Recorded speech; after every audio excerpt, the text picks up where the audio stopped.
And we're back here once again with another episode of the MSK show. And this is going to be episode 101, actually. So thank you guys for actually, consistently watching the show and listening into the show when it is live, or if you actually just, watch and listen to the show on the replay, actually, because as you guys know, as of yesterday, Saturday in December of 2024, on the 14th, we hit 100 episodes, which was pretty ironic considering the fact that we actually started this show on a Saturday. So I kind of wanted to make it a whole full circle moment. So there's a few announcements that I want to tell you guys about before we actually get into topics tonight, because there's actually 4 topics tonight. So I don't want to take too much time up. I just want to basically spread her ass cheeks out and just dive straight in, right? So this show that we do, which is primarily, I guess you could say consistently on Sundays around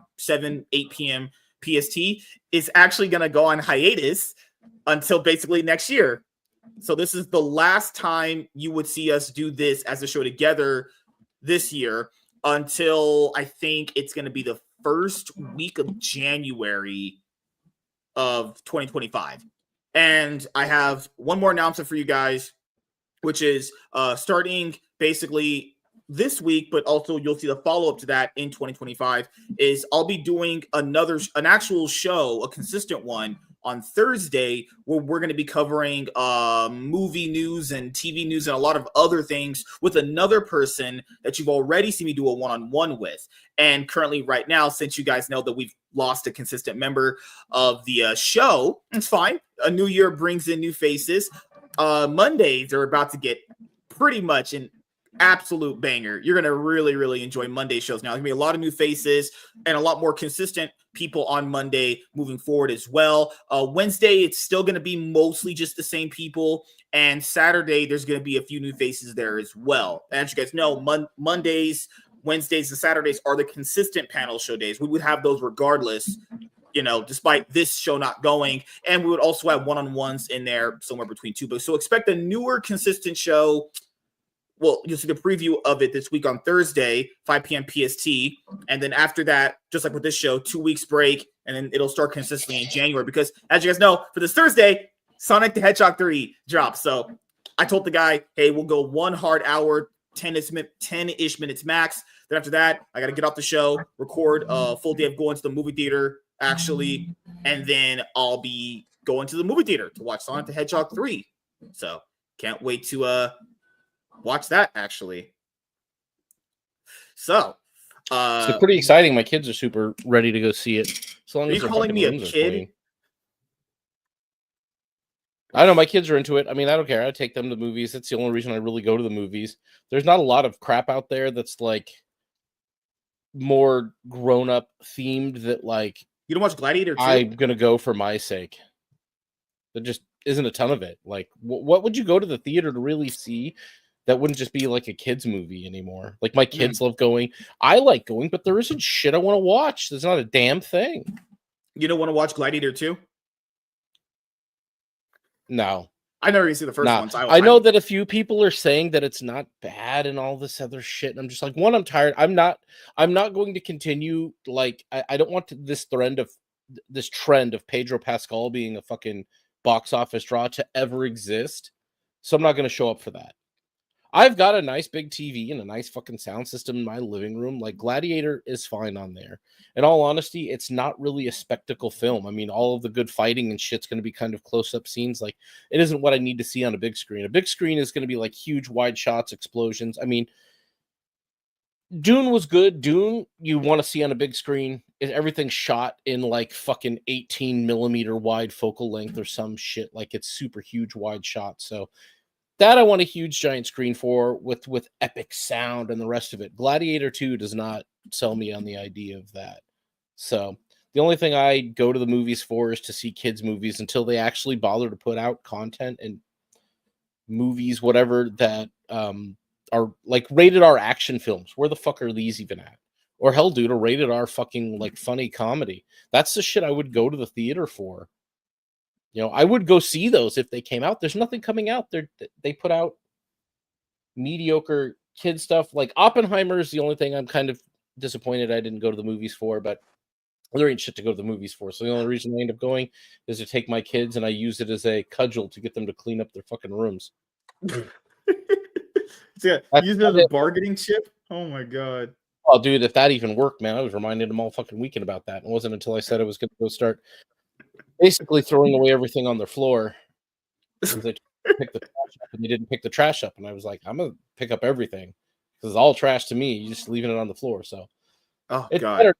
The floor is mostly clear, but I got a lot more of the house to get cleaned up before Christmas. I got family coming over next weekend and for the next few weeks. Just everyone's busy in the holiday season. Like, I was trying to basically like message people to see if we can set something up. Not just me and you. It's just Aaron Sparrow, who I wanted us to do a show like this with him on. He was like, hey, I'm not gonna be basically fucking not busy until after Christmas. And then, dude, it's gonna be fucking into January before anybody's like.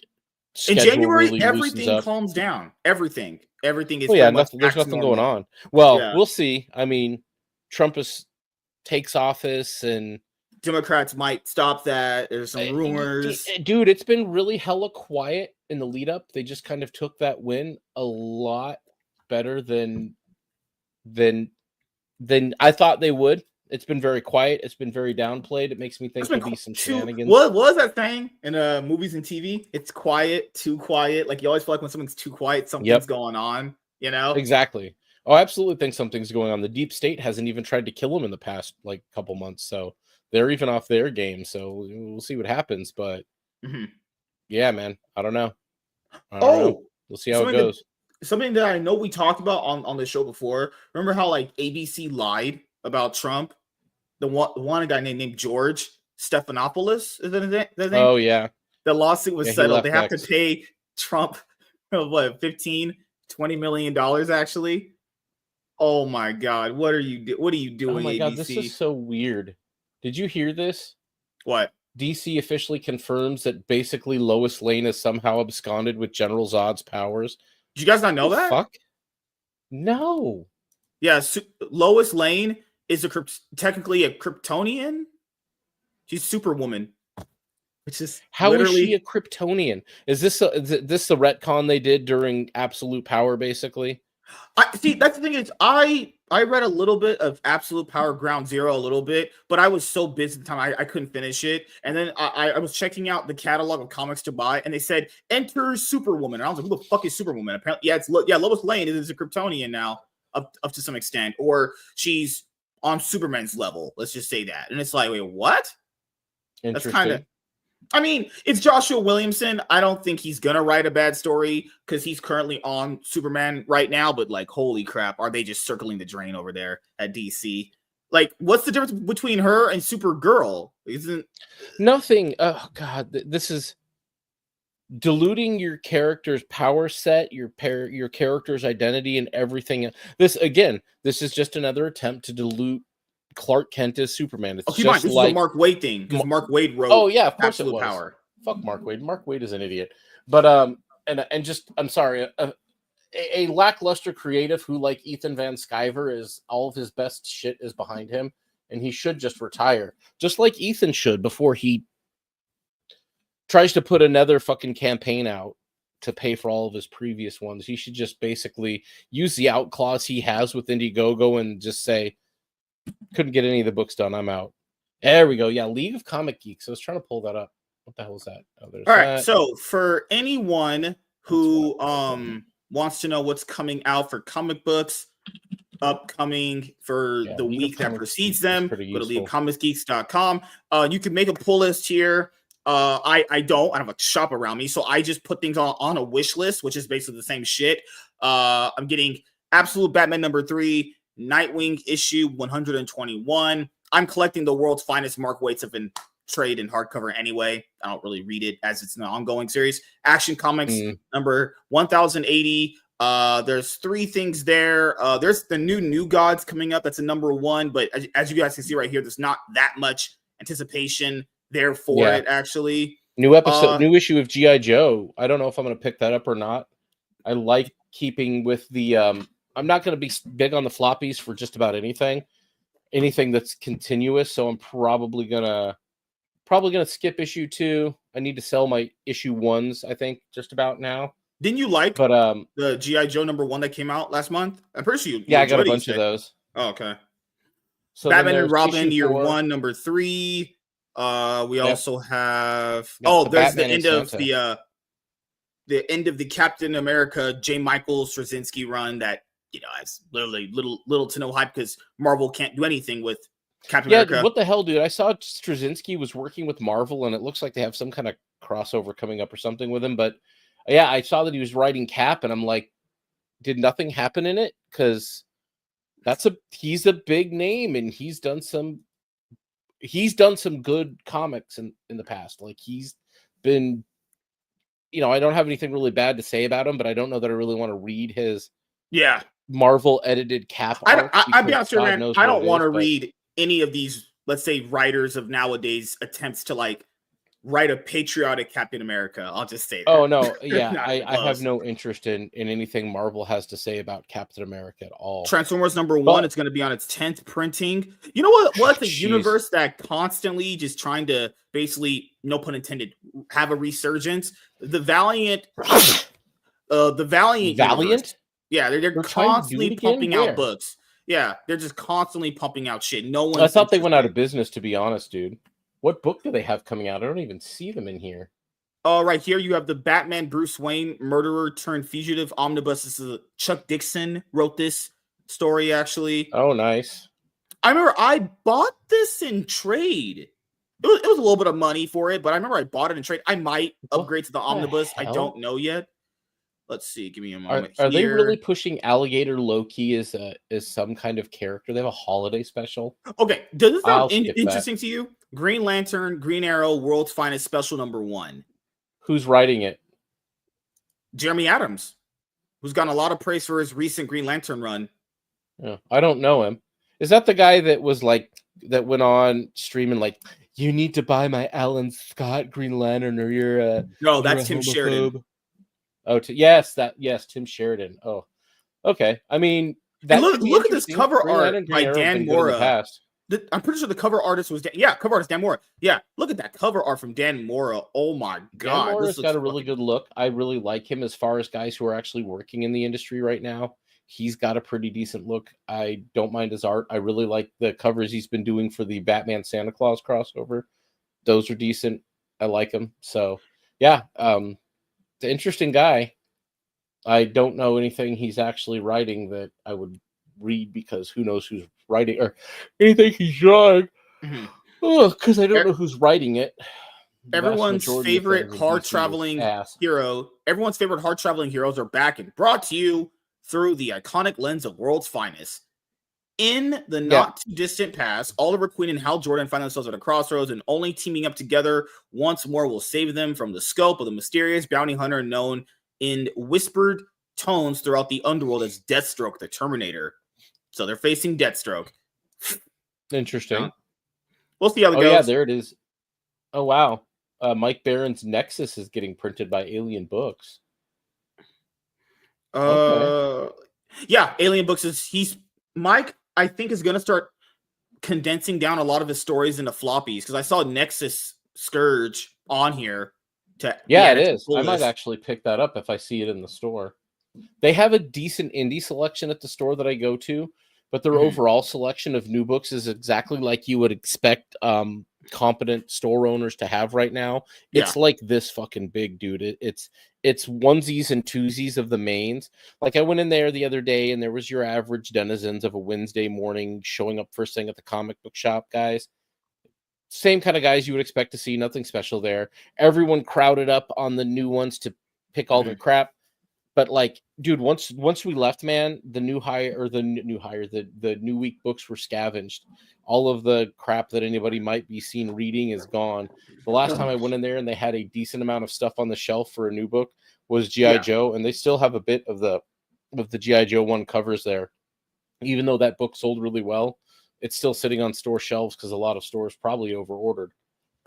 Because they thought it would be huge, and it's still big, but it's still not, I just want to let everyone know for the Master Swag King and comics and manga channel. I will be uploading more solo comic book reviews as well to catch up on the pile over there I have. But I do look forward to reading the Green Arrow Green Lantern special. That looks really cool. I like the idea of it.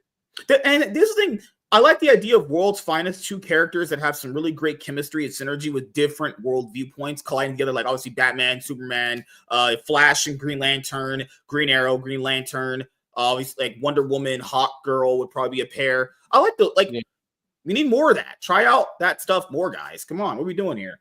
All right, so before we give me 1 second. Before we start the first video, because we have a lot to get into, I just want to do one quick search on something. Ultimate, I'm pretty sure the Jonathan Hickman. Okay, no, I remember. It was Ultimate Invasion. That's Jonathan Hickman's like 4-issue mini series to get into Marvel Comics' Ultimate Universe, and then we also had it was the floppy that came out for it. Let's see. What was the floppy? It was the one shot afterwards. Yeah, Ultimate Universe #1 one shot. Okay, got it here. Just make sure the information's up there so I can have it. Very handy. All right, guys. Expect an epic banger tonight. Also, if you're watching the replay, the clips for the comic channel that I have, if we do comic book related content on here, the comic content goes there, okay? And then if we're doing content that obviously is better suited for the main channel, like the last topic that Savage Dad wants to get to, then it will be obviously uploaded here. That's just how it's going to work. Yeah, if we get to it, I'm perfectly fine not talking about that stupid fucking shit either. I mean, God, why do we need another clickbait fucking thing? Why don't you want to have fun? Because Rob Liefeld's an idiot. He's been an idiot. Has he not always been stupid? An idiot? Like, it's like, bro, you're not gonna make Fetch happen. Like, nobody gives a shit about that fucking movie at all. No, but it's like, good Lord. Well, let's get into it. Hey everyone, I am MSK, aka Master Swag King, coming at you guys today with another video. And if you guys are returning viewers or new viewers, then please consider subscribing to the channel if you have not already. Leave a like on this video if you enjoyed it and comment down below. Also, make sure you guys hit the notification bell. That way you guys can get notified on whenever I upload a brand new video. Oh my goodness. Booty hole in the ass. Yeah. All right. He just had to ruin me. I was on a good roll. That's the like button. That's what the like button makes on your channel. It's the sound. My whole concentration fell apart. I was like, oh, I crumbled. My whole brain fell apart. Why? Oh, come on. God. Your like button sounds like that. Oh, that's how when people click your like button, that's the sound their computer. Oh my God. Wow. All right. Okay. We got a lot of topics tonight. We're going to go right through them. Let's go. 1, 2, 3, good Lord, 4 of them. It's okay. It's okay. Condense them down to like 7, 8 minutes. Potentially. We'll see how it goes. Savage Dad just doesn't want his face shown now. He's basically a 3D printer at this point now. Oh, shit. There we go. Right. I'm going to skip VTubering and I'm just going to do this. This is like my new look. Like, why be a VTuber? I could just be this guy right here. Okay. Let's go. Hey everyone, I am MSK, aka Master Swag King, coming at you guys today with another video. And if you guys are returning viewers or new viewers, then please consider subscribing to the channel if you have not already. Leave a like on this video if you enjoyed it and comment down below. Also, make sure you guys hit the notification bell. That way you guys can get notified on whenever I upload a brand new video. And in today's video, we are going to be talking about Ultimate Wolverine. That is going to be a comic book coming out from Marvel Comics. So for those of you who don't know, the original idea for Marvel Comics' Ultimate Universe was that they wanted to basically reimagine their characters. Now, as you guys probably know from just that general statement that I just said there, that ended up obviously not panning out as something that a lot of people like. You know, at some point, the Ultimate Universe got really, really convoluted, and a lot of the books didn't sell very well, so Marvel just ended up canceling it. And then they announced basically early 2023 that they were going to be bringing back their Ultimate Universe and that they were going to be doing it through a 4-part miniseries that was going to be written by Jonathan Hickman and drawn by Brian Hitch. So you had a 4-issue miniseries, Ultimate Invasion, and then you also had the one-shot which was the Ultimate Universe #1, and that pretty much kind of sealed that off for their new Ultimate Universe starting. Then in 2024, we got Ultimate Spider-Man, Ultimate X-Men, we also got Ultimate Black Panther, and then we also have the Ultimates. So if I'm being completely honest here, I read Ultimate Spider-Man #1. I bought the trade, actually. We will be doing a review on that at some point. I really don't hear that much about the other titles, actually. We heard about Ultimate Black Panther #1 for a little bit there when issue #1 dropped, but after that, nothing. We heard like crickets on Ultimate X-Men, nothing. We've heard just literally nothing about it. The Ultimates through it, and the nothing. art didn't even pull me in, so I just didn't bother. Ultimate Spider-Man has been like knocked out of the park on a story point, on a character's point, on the art point. Like it's firing on all cylinders. They blew the whole wad of this idea on Ultimate Spider-Man, and it'll probably be the only thing that makes it into multiple years. I don't know. I can go get Ultimate Black Panthers on the shelf at my comic book shop, and I already told you earlier, they underorder this shit constantly. We can get it in trade. Same with Ultimate Spider-Man. Because Ultimate Black Panther and Ultimate X-Men are in trades now. Because the thing here is the only thing I've even heard about the Ultimates is the Native American Hawkeye non-binary character. Like, what the fuck? A non-binary Native American Hawkeye. Yeah, it doesn't sound like something I'm interested in buying, actually. So it sounds like that's where their focus was. And well, not even that they're where their focus is, but they pull things like that out to make an excuse for basically not spending money on art or story, which means they didn't hire a writer that can really deal with the characters and create a story that people are going to resonate with and read. And they didn't hire an artist to make it look worth a damn. I haven't looked at any of the art in the new Ultimates. So, I want to also point this out. Is that a lot of you guys are probably thinking like, oh, I could probably just get the Ultimate Invasion trade paperback and I'll get that tie-in comic. No. If you actually buy the Ultimate Invasion trade paperback like I did and you read the fine print on the back of it, you don't get the one-shot, which is essentially part 5 of it anyway. I have no idea why Marvel didn't choose to put that tie-in book in there when it directly is it's a direct number 5 issue toward it, right? So I know a lot of people are huge fans of Wolverine, obviously myself. And as you guys know, for Wolverine this year, if you've been reading Marvel Comics like myself, Wolverine has gotten a lot of books. You had the Wolverine Revenge book, also written by Jonathan Hickman. You also had the new Wolverine ongoing series by Solomon Ahmed. You also had Wolverine Deep Cut, which is written by Chris Claremont. Like, this guy's just been getting basically everything. A Deadpool Wolverine that we read. Oh yeah, they've been trying to. Maybe they're trying to rehab his image before Marvel starts making X-Men movies. I don't know. Yeah. But I mean, he fell off the face of the freaking earth. He's gonna replace Bucky. Oh my god. Yeah. So apparently this Ultimate Wolverine is gonna be the Winter Soldier. Ultimate Wolverine. The last I heard about Wolverine is that he was basically in a relationship with Jean Grey and Cyclops banging. To be fair, like a throuple or some shit. That's the thing is which one? There's like so many different books going on with X-Men, and apparently they're all canon, but they're all different stories. Guys, it's so convoluted sometimes reading this shit. Wolverine. That's why I don't bother anymore. Ultimate Wolverine is officially revealed, replacing Bucky as Marvel's new Winter Soldier.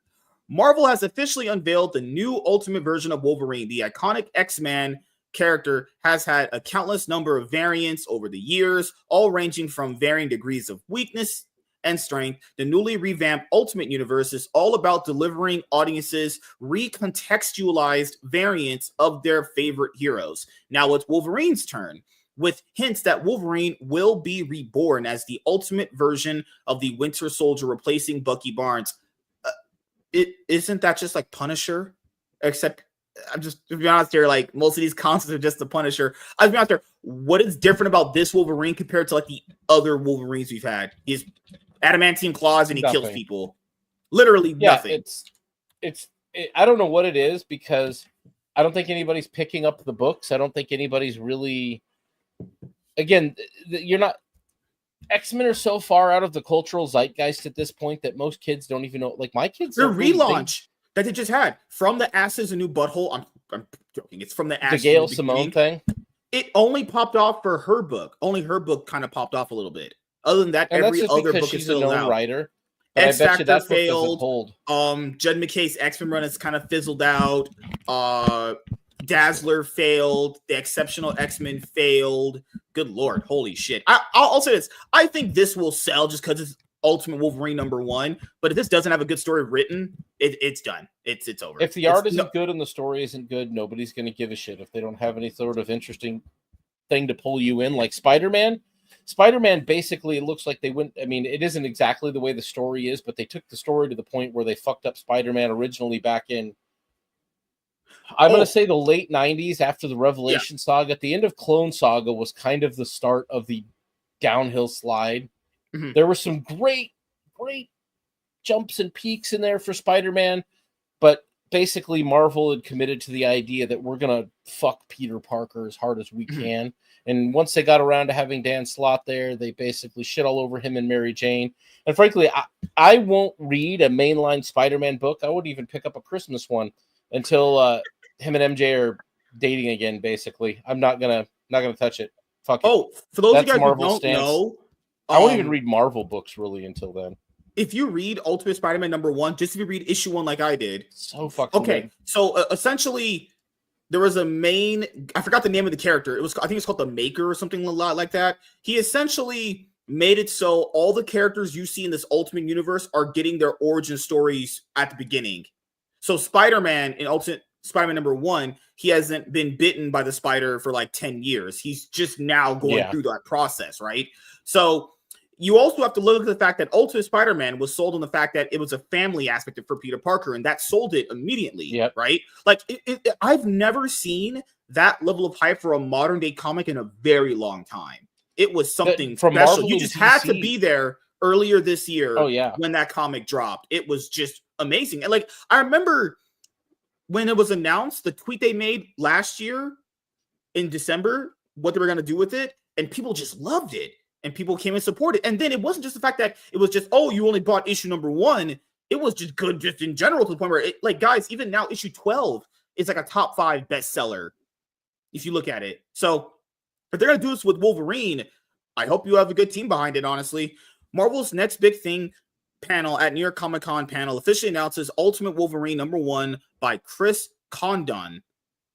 That Texas Blood, Venom War, Daredevil, and Alejandro Capuccio.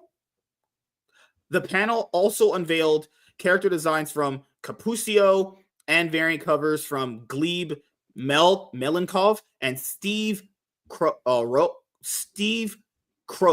Oh my goodness, these names. You guys need different names in life. Giving audiences a better look at what Wolverine will look like in the Ultimate Universe. In addition, readers will notice that unlike most Wolverine variants and versions, this incarnation wears a muzzle on his face. Condon explains at the panel that, simply put, it's because he's wild. So, like every other version of providing insight into just how this might be the most violent Wolverine that audiences have ever seen. So here's the cover art page for issue 1. That doesn't mean shit. Like, this cover art page looks great. Like, the artist on it. Yeah, it looks good. What's on the fucking inside of the book, though? That's the real thing. Yeah, see, that's the problem. You can't ask that. On that front. Oh, God. So here is one of the quotes he had right here. When Will Moss called me and asked me if I wanted to take on this title, I jumped at the chance and immediately had an idea of what to do with it. I'm bringing my essence of storytelling from that Texas Blood to the Marvel Universe with Wolverine, looking back at what came before and bringing us something new. You might notice that there's a red star on his costume, and you might wonder why. If you look at that mask, there's a muzzle on him, and that's because he's wild. I mean, that's not anything deep, though. Here's some of the other variant covers. It's an interesting kind of take, I guess. I'll give them that's an interesting premise to start from with it. But again, you know, if this just becomes some sort of excuse for celebrating communism or who knows what the fuck else, I don't trust modern writers today. It's the same reason I didn't bother with Ultimate Spider-Man until it was fucking out and they didn't kill his kids in the first fucking issue, which is what I expected Marvel to do. I expected them to have the Green Goblin come in and murder his whole family. That's where Marvel's at. That's the kind of shit they would do. That's how much they hate Peter Parker and all iterations of him. So, the fact that he stayed alive, I was like, okay, I'll pick this up. It was really good. I'll keep reading it till they fuck it up. I hope they don't, but Something tells me they'll have to eventually. Eventually, we'll get to the point. But yeah, the hype for that, there wasn't anything else that was hyped that much other than Transformers, probably that I've seen in the last 5 years, if not But longer. Transformers didn't have the initial going in hype that Ultimate Spider-Man did. When people when they announced No, that it was all the Transformers book, backup hype, dude. yeah, when they announced that Transformers book, people were like, I don't know. They were really like, I don't know. Yeah, well, everyone saw that it was another one of Robert Kirkman's little experiments, and Yeah. we see how some of these big creators imprint experiments have been going. Like Jeff Johns' freaking Ghost Machine thing is limping along. I mean, the books are coming out, but no hype. Dude, really, there isn't. This is the thing. We keep saying there's no hype for this or that, but really, what is there hype for that isn't Ultimate Spider-Man and Transformers and Duke in the Energon universe? And even not all of that is nearly as hyped. There is occasional hype, but nothing is really. Transformers is the only thing that's sustained, and Ultimate Spider-Man. The only even Marvel and DC when they recently did Blood Hunt and Absolute Power, crickets. Nobody cared. Is anybody reading Absolute Batman? People hated the freaking costume redesign, and I haven't heard shit one about. I've not heard bad things about it. Wonder Woman is only going to make it maybe 5 issues. In the comic book groups that I'm a part of on Facebook, apparently a lot of people actually like Absolute Batman. It's they actually enjoy the crazy, wacky things that Scott Snyder's doing. But the thing is, like, those sales aren't going to last, but right? No way. Well, maybe it's Batman. Maybe it'll probably last for a while. It's Batman. It'll probably last a little bit. I mean, even All-Star Superman or All-Star Batman went for a little bit, and that was almost universally fucking panned by 2 huge creatives. But I think a lot of that had to do with the fact that Jim Lee couldn't actually turn out pages on time. But Ultimate Superman, people actually really loved at the end of the day. Like, that one's very well regarded after the fact. So, but it was because the whole thing just basically got scrapped by DC. I don't know if this sticks out. I mean, less than nothing is heard about Absolute Wonder Woman, so that's probably going to last as long as its first trade, and then along with the reveal of Ultimate Wolverine's new design, the first details were also offered before the character leads their own book with Ultimate Wolverine #1 in January. They will make their debut in Ultimate Universe 1 year in #1, a special one-shot marking the first year of the restored Ultimate Universe, which is also promised to set up the next year of stories. The next year of planned stories includes the return of the Maker, who, as you guys know, kind of set the motion into the characters getting their powers in a different way. It's only fitting that his most valuable weapon, both his character and Marvel as a publisher, will debut in the same issue. It would appear as if Wolverine will not only become instrumental to the Maker and his council, but perhaps directly within it as an agent. Whether he's truly a willing member or if he's been brainwashed and manipulated remains to be seen, but it seems evident that Wolverine, as an idea, will be going back to his roots as a weapon of violence for the opposition. In Earth 616 canon, the Weapon X program designed Logan to become an instrument of violence and for unimaginable forces, which is what this is. Yeah, I mean, that what I'm trying to get to you guys is this is the same shit. It's literally just colored differently. It's literally 2 sides of the same coin. Wolverine could be used in the same manner in the Ultimate Universe. In fact, Marvel's early details imply this new Wolverine will be reimagined as the Winter Soldier of the Ultimate Universe. True to the character's origin as a government weapon, Ultimate Wolverine is an unwilling agent of the Maker, the secret creator of this corrupt universe. Mind wiped and used as an assassin, he's still the best there is at what he does, even if he's not in control of who he does it to. In order to maintain control of their corner of the Maker's world, 3 members of his council, Magic, Colossus, and Omega Red, deploy their most lethal asset, the Winter Soldier. But who is the weapon behind the mask? I imagine it's not Logan. What's most fascinating about this variation on Wolverine is that it may not actually be Logan. In fact, in all likelihood, this version of Wolverine isn't Logan, as Forgotten Marvels by Denise Camp, Juan Frigeri, Federico Blee, and VC's Corey Petit from Free Comic Book Day 2024, Ultimate Universe / Spider-Man Number 1 teases that Logan of this universe may already be dead, unless there is a reveal coming that Logan's death was faked and he'll be resurfacing under a new path and identity. Not unlike Earth 616 Bucky Barnes, this Wolverine will be someone completely different. If Logan does resurface in the same way that 616 Bucky debuts as a Winter Soldier, it would certainly be an indicator as to how he joins the fray of the Makers Council. On the other hand, if this isn't Logan, it treats the Wolverine name and the idea as a mantle in the same way that it's loosely used as such for Laura Kinney. It also continues a trend of the Ultimates not necessarily having the same secret identity as their 616 counterpart, i.e. Ultimate Hawkeye being Charlie Ramsey, not another Clint Barton. That's the thing is that's consistent with their universe.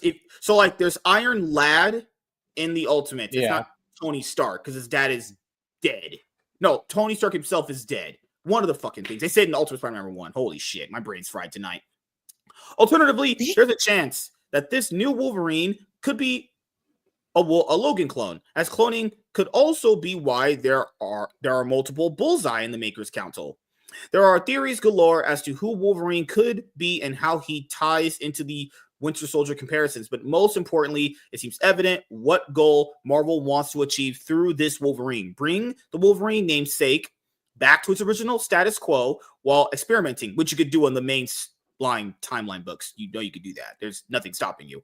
When Logan first debuted in comics 50 years ago, opposing the Hulk, he was an assassin, an overt Winter Soldier amalgamation brings Wolverine back to his roots. The Earth 616 Wolverine has evolved immensely since he debuted 50 years ago as an antagonist fighting the Hulk. He's tempered and calmed the storm within him. And despite his violent tendencies, character development has matured him. For Marvel in its official universe to go backward would be a disservice to the character's evolution. But that's the beauty of the Ultimate Universe. It brings characters like Wolverine back to their status quo without devolving their official iteration. Ultimate Wolverine being a return to form, starting from scratch, is exciting news for readers. Ultimate Wolverine #1 begins in January 2025. Yeah, dude, there's been a lot of shit done to Wolverine over the last fucking decade or so that I'd be perfectly fine. I would probably read the book if they decided to fucking go back. But in all honesty, if they erased X-Men basically back to maybe X-Men versus Avengers or just before it, I'd be fine with that. I don't think you would have lost anything. The last time I remember anybody having anything really big, the last big thing that they did was X-Men and Avengers that I'm familiar with. Do you remember the story where they had Magneto rip out his adamantium skeleton? Oh yeah, I have. That was pretty big when that happened. I have the issue where he got it back from Apocalypse. I don't know if that's been fucking retconned. That made no sense to me when they did that. I was like, wait a minute. His entire thing is the adamantium skeleton that gives him the. Why are taking it away? Is like that. How do you make a story? They did this whole Savage thing with him, and he kind of devolved like physically into more of an animal kind of state. And it was interesting because Magneto's always been able to fuck with him because of his metal skeleton. So pretty much like the literal. You could see that as being as a way to try to kill Wolverine. That's what he was trying to do. Was actually like he literally has the ultimate counter to him. Fuck. No, Wolverine versus Magneto was not a fight that is he literally could just force him to the ground and smother him to death. Literally, he could just constantly do that. That's so. I don't know that you can smother him to death. After the fucking Deadpool and Wolverine fucking crossover shit that we watched, I don't think either of them can legitimately be killed.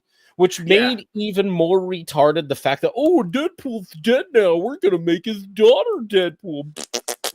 Oh, and guess what, guys? You want more Wolverine and Deadpool? You know that Wolverine and Deadpool series we reviewed for comics this year? That's going to have an ongoing series that we will review in 2025. We have to see the ending of it, man. Come on. You got to do it. Well, we saw the ending of it. Dear God, if they're bringing back the same fucking villain to be some sort of protagonist in that, fuck it. No, dude. Holy shit, hell yeah. Sign me up, man. Come on. Oh. We have to dig into the insanity that it was, because everyone loved those reviews. You have to do it, man.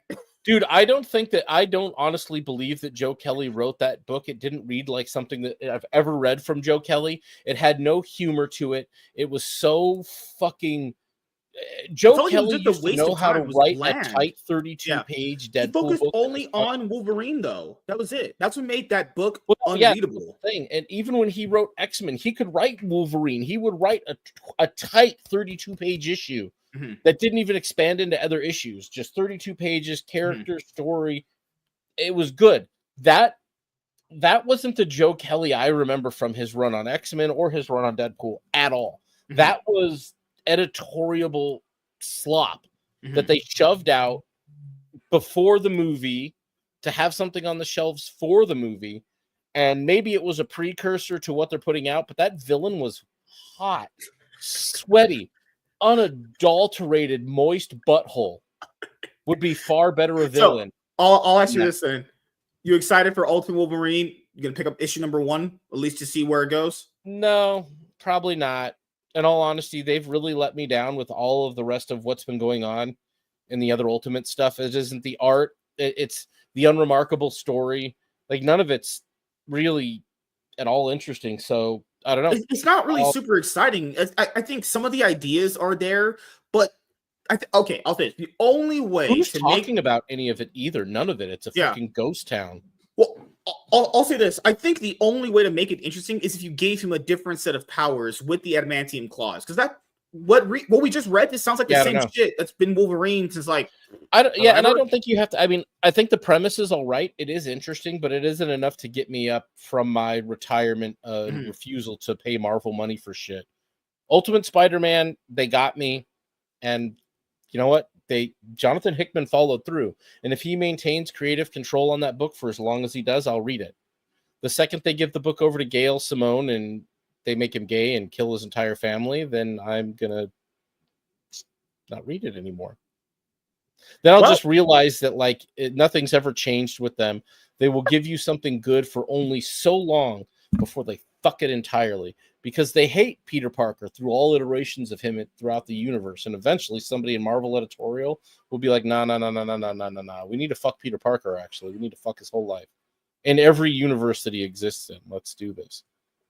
So, as you guys know, for me, I'm going to try and put out more consistent comic book reviews solo going into 2025. Ultimate Wolverine is on my radar to pick up. I think the art does look really cool. I don't know if the story is going to be there, honestly. I actually picked up the other trades for the Ultimate Universe. So I have the Ultimate Invasion trade. I have the one-shot comic tie-in. I have Ultimate Spider-Man. I have Ultimate Black Panther. And the only one I haven't grabbed yet is Ultimate X-Men, because I just didn't hear good things about it. When I did look into reviews, I just didn't hear good things about it at all. The art was lackluster as fuck. I flipped. It felt like some ghetto version. It felt like some really, really low-tier amateur anime art. I was like, this just looks dude, it was like webcomic art, dude. It was like lefty webcomic art that you see published a page at a time on their fucking Instagram is what it looked like. And I was like, I'm not paying $6 an issue for this. All right, so thank you guys for checking out this video. If you guys are returning viewers or new viewers, then please consider subscribing to the channel if you have not already. Leave a like on this video if you enjoyed it and comment down below. Also, make sure you guys hit the notification bell. That way you guys can get notified on whenever I upload a brand new video or go live. I'm MSK, aka Master Swag King. We're signing out, guys. See you guys later. Deuces. Peace. All right, now we're going to go. Why do I always get fucking beeps? Oh my god, I know you're gonna like this one. This one maybe might get you back into buying, because it's a where are the white women at? It's a fun crossover idea, and I did feel the enthusiasm when I did watch the actual little mini clip today on Twitter. I actually watched it because I remembered I watched it when it was announced too, because it was like a pretty cool idea. All right, one down, 3 more to go, which is literally what remember when Nikki Haley tweeted that? 12 guys down, 1 more to go.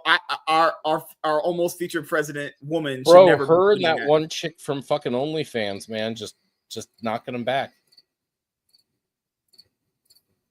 You have a cricket? Probably. I was hearing the Conjuring ghost in my head at one point, sir. Are you part of the exorcism or the exorcist that allows demons to wrap around in my head and simulate Diddy freak-offs? Ain't no party like a Diddy party. I think that's just what happened to you when you were a child. Also, guys, conveniently, LeBron is taking a leave of absence from the Lakers. You just can't make this stuff up, man. Oh my god. All right. Wait till Justin Bieber finally breaks his silence. Oh, he's not. Unless the reason why they're not. So I'll say before we get to the next video, the reason why I think a lot of them won't is because of what happened to that CEO in New York. That could literally be their reality if they talk. Just saying, if you start talking, disasters. Yeah, well, that could be the reality of the people who perpetrated it as well. In all honesty, the world is becoming a bit more of a dangerous place, more and more every day. All right. Hey everyone, I'm MSK, aka Master Swag King, coming at you guys today with another video. And if you guys are returning viewers or new viewers, then please consider subscribing to the channel if you have not already. Leave a like on this video if you enjoyed it and comment down below. Also, make sure you guys hit the notification bell. That way you guys can get notified on whenever I upload a brand new video. And you guys can lick my pussy. Okay. Oh, beep. I'm entertaining you guys. Give me the beep. In my butthole. Emotional damage. Hey, look at that. Look at that. No shit.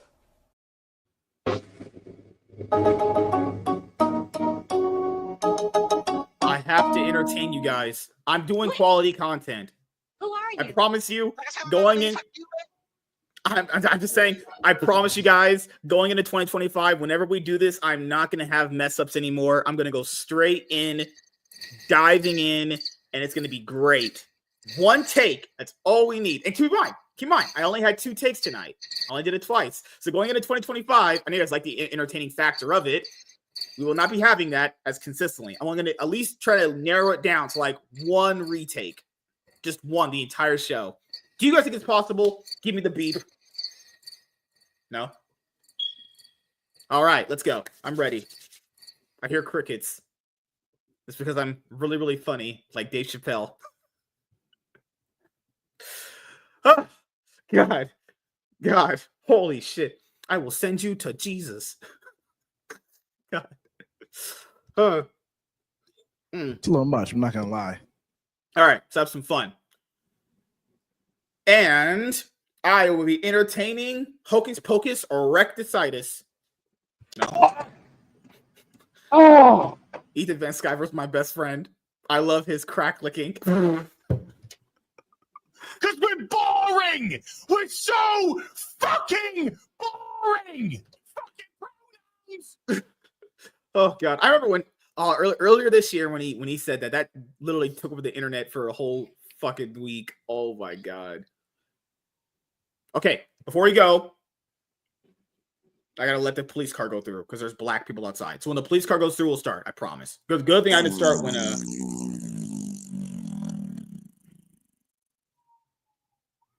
What the heck? Why am I getting an advertisement?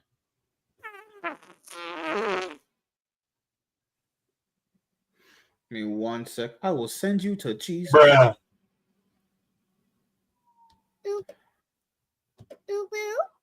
Okay. I know you guys can't hear that, but I am, and it will completely distract me if we're doing a video like that. Don't worry. We just did that one in about, what, 10, 15 minutes? Let's 8 go. minutes on. Yeah, they're almost gone. They're almost gone. Do you know?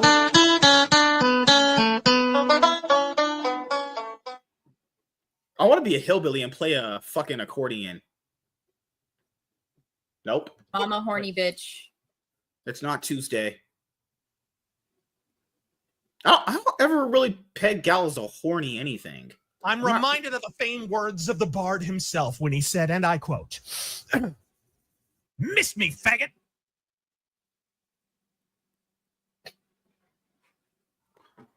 Okay, hold on. The fire truck's coming down. The black guy's outside running from the cop. Oh yeah. Oh. The black guy's literally running from the cops right now.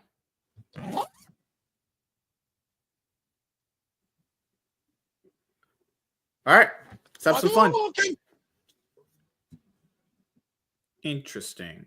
All right. We're going to have some fun, guys. Don't worry. Quality content and being entertainment. I got a NAS clap. Oh, my God. I am literally a fucking genius. I'm hearing crickets. Are there crickets chirping in my butthole? Trying to shit out through my ass? I think that's what happens when you say you're a genius, but let's go. Okay.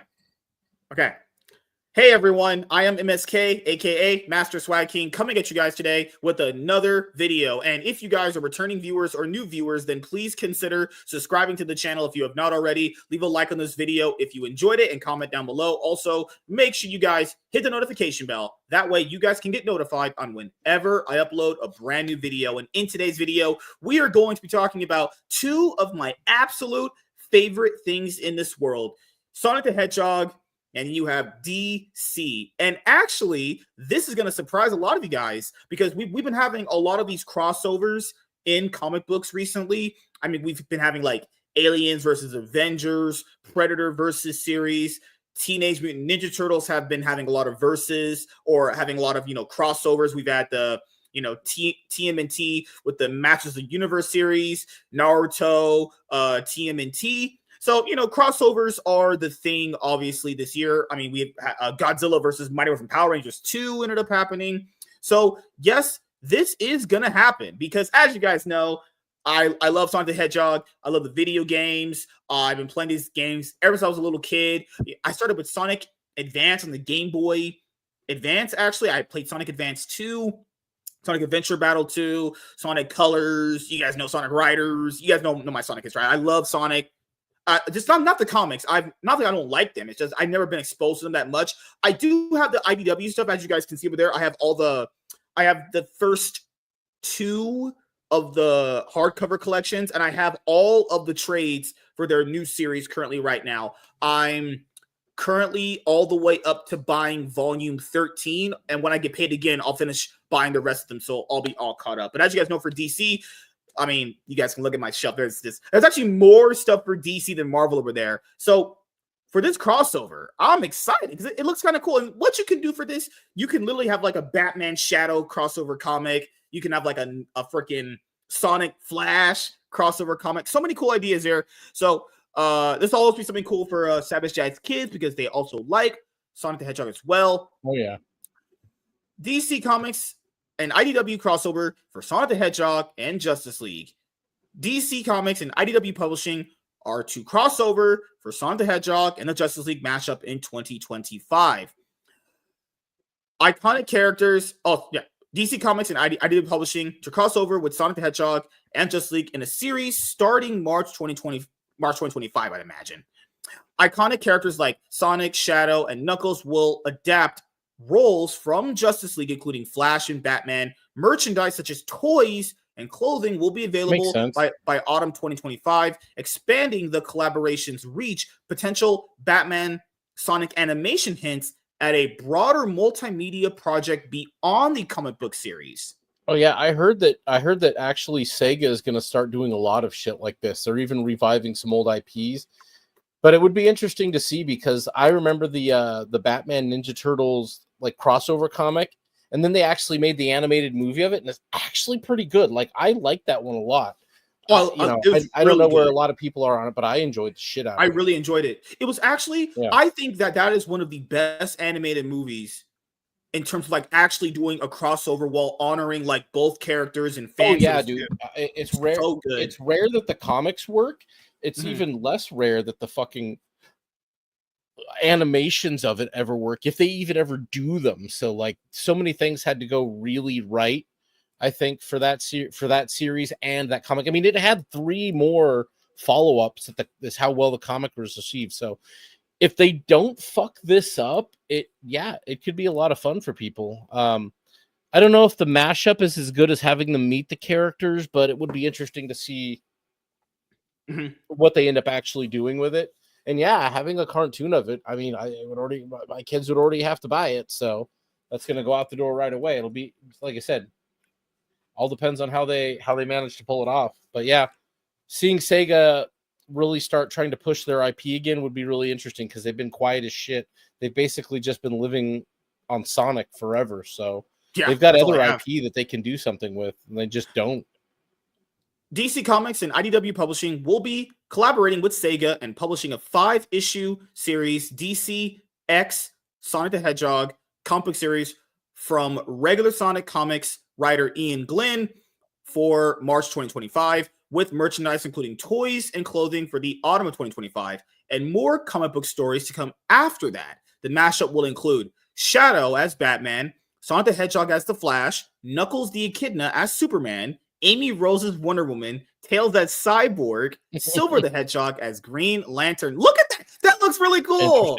Look at that! It's awesome. No, dude, I think that Sonic looks great. Kids are gonna get a kick out of it. So this is see how awesome.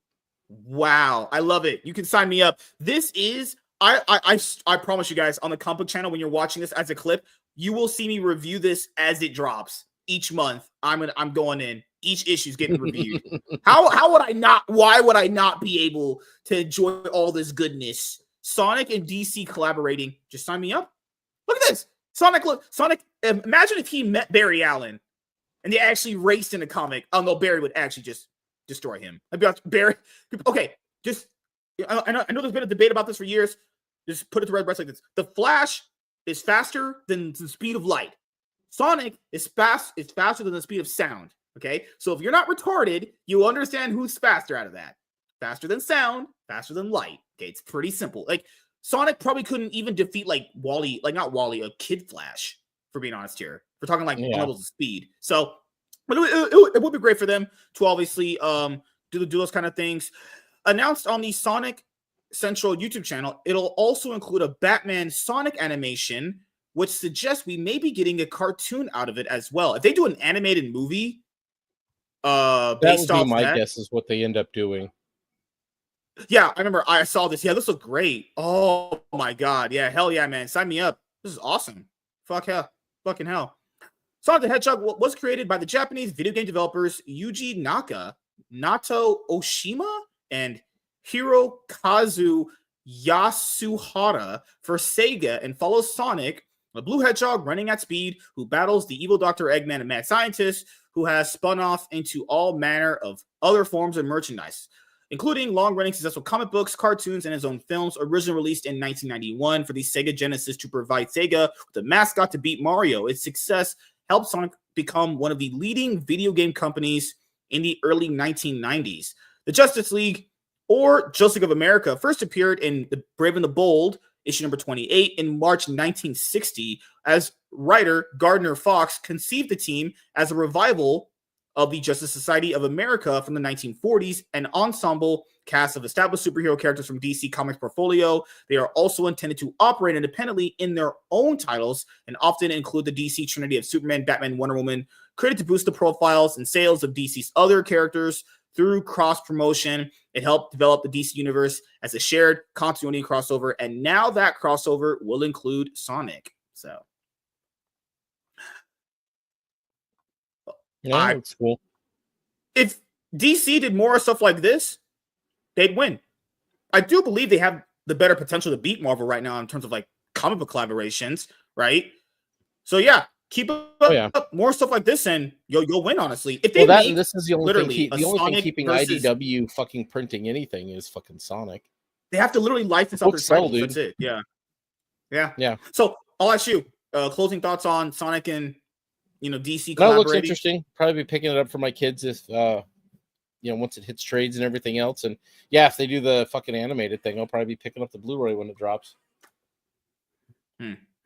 So yeah, as you guys know, for me, I love the idea. I'll be getting these as they drop. You can just literally just shut up and take my money. Literally, that's it. Just shut up, take my money, bend me over. Did you get Ninja Turtles and Naruto? That's totally out right now. I did. I don't know where it is in here, but I know I bought it. You never know where any of your comics are, bro. They're on your bed, which doesn't exist. Actually, on my desk, and I do have a bed. Fuck off. You have a desk? Bullshit. I saw that you had a shelf, though. I saw you with the light on the other day. I'm like, holy shit, MSK got a shelf where his bed should be. What the hell even happened? Actually, I have 3 shelves. There's a black one over there, but I don't know if I can use black that for shelves comics. Matter, bro. Okay, so all my shelves are black. Wow. I had sex with my wife tonight. Oh, so Thank you guys for checking out this video. If you guys are returning viewers or new viewers, then please consider subscribing to the channel if you have not already. Leave a like on this video if you enjoyed it and comment down below. Also, make sure you guys hit the notification bell. That way you guys can get notified on whenever I upload a brand new video. I'm MSK, aka Master Swag King. We're going to sign out, guys. See you guys later. Deuces. Peace. Wow. Show us the better it doesn't exist. Lies. Lies. No. I have a desk for my computer right here. No, everybody knows there's no bed. This is deeply established MSK lore. I have a We researched this on MSK's W's channel. There's no bed. It hasn't been for a while. There used to be a bed, and then it vanished. What if I have a fold-out couch? Yeah, but you don't even have a couch in there. It's like, what's even happening? Couch my other... This literally... I hate you guys so much. You troll me so hard. It makes my brain fall out. Gosh. No.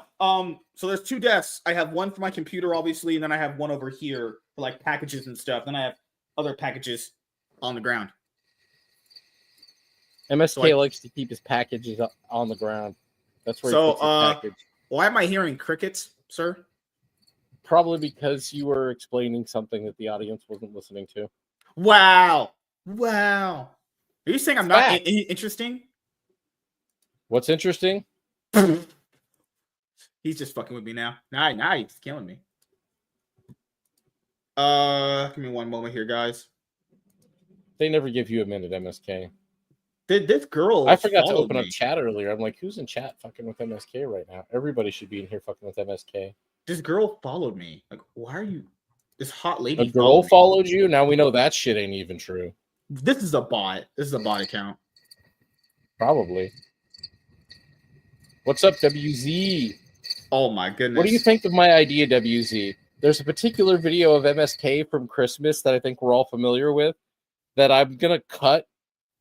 I'm gonna cut it into a 10-hour like repeating feed, and then put some fire sounds to the background and some light Christmas music that's like copyright free, and it'll just be a 10-hour Yule of MSK from Christmas time. It's on the W's channel. You know which one I'm talking about, Z. So there's a W I think I'm going to borrow that from you. I just wanted to give you fair notice that I'm going to fair use that. I know, right? It's the MSK Christmas Yule wank. I hate it. I really hate it. It's MSK with his Yule log. All right, 2 down. It's gonna be so great. More to go. Literally 2 down, all the way down, like my wife was last night. Get him done. Let's go. She was licking my nuts. My wife was literally just devouring my salty nuts that I wash every day without dick cheese. Oh, God.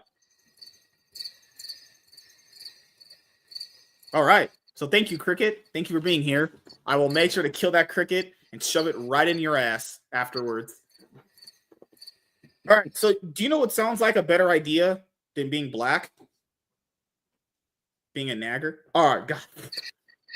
Oh. Wow. Is that cricket gay? I don't know where the audience is tonight, bro. They're just not with you. They're not feeling it. They're not feeling it. I hate it. Oh, did you know that? Okay, fun. Okay, I'm going to tell you this right now before we get to the next one. Do you think EVS actually enjoyed The Horseman when he reviewed it? I don't think he read it. I think he stared at it on stream and bitched about it because EVS is a fake, worthless. He's basically the Dick Masterson of indie comics and the J.R.R. Martin of indie comics. His opinion isn't valuable. He's a has-been, and everything that he's ever done of value to the creative industry in general is behind him, and pretty much every single ounce of it was done at DC Comics. I can't believe it's almost 2025. Seriously. Yeah. When we get to 2025, it'll be it's literally been a decade.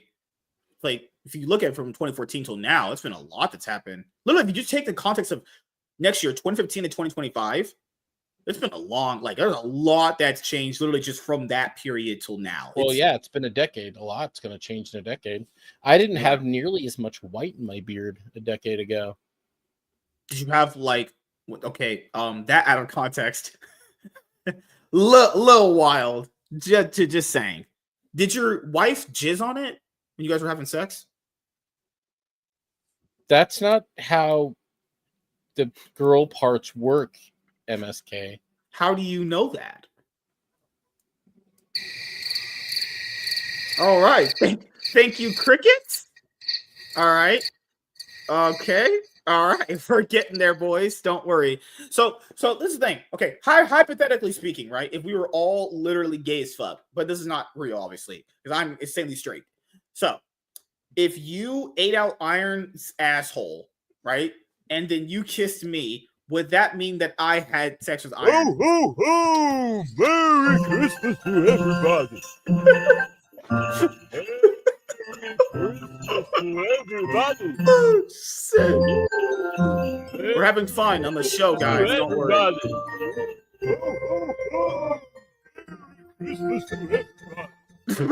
Okay. All right. We're going to have to kill those crickets for the night. Don't worry, guys. We're in the holiday spirit. Ho, ho, ho, motherfuckers. Merry Christmas to everybody. All right. Let's have some fun. Are you ready for the most epic crossover in your buttholes, guys? All right. Oh. I'm entertaining in 3, 2, 1. Kapow. And some Oprah shit. No? No? You guys didn't get that? All right. Let's go.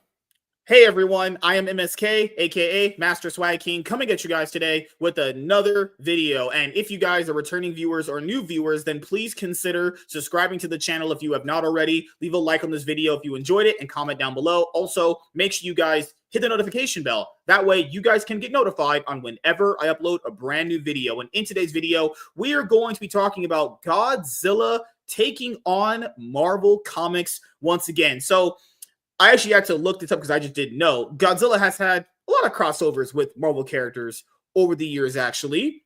Most recently, for Godzilla, they had him and King Kong take on the Justice League, because DC had that crossover earlier this year, and they had Godzilla versus the Mighty Morphin Power Rangers 2 earlier this year as well.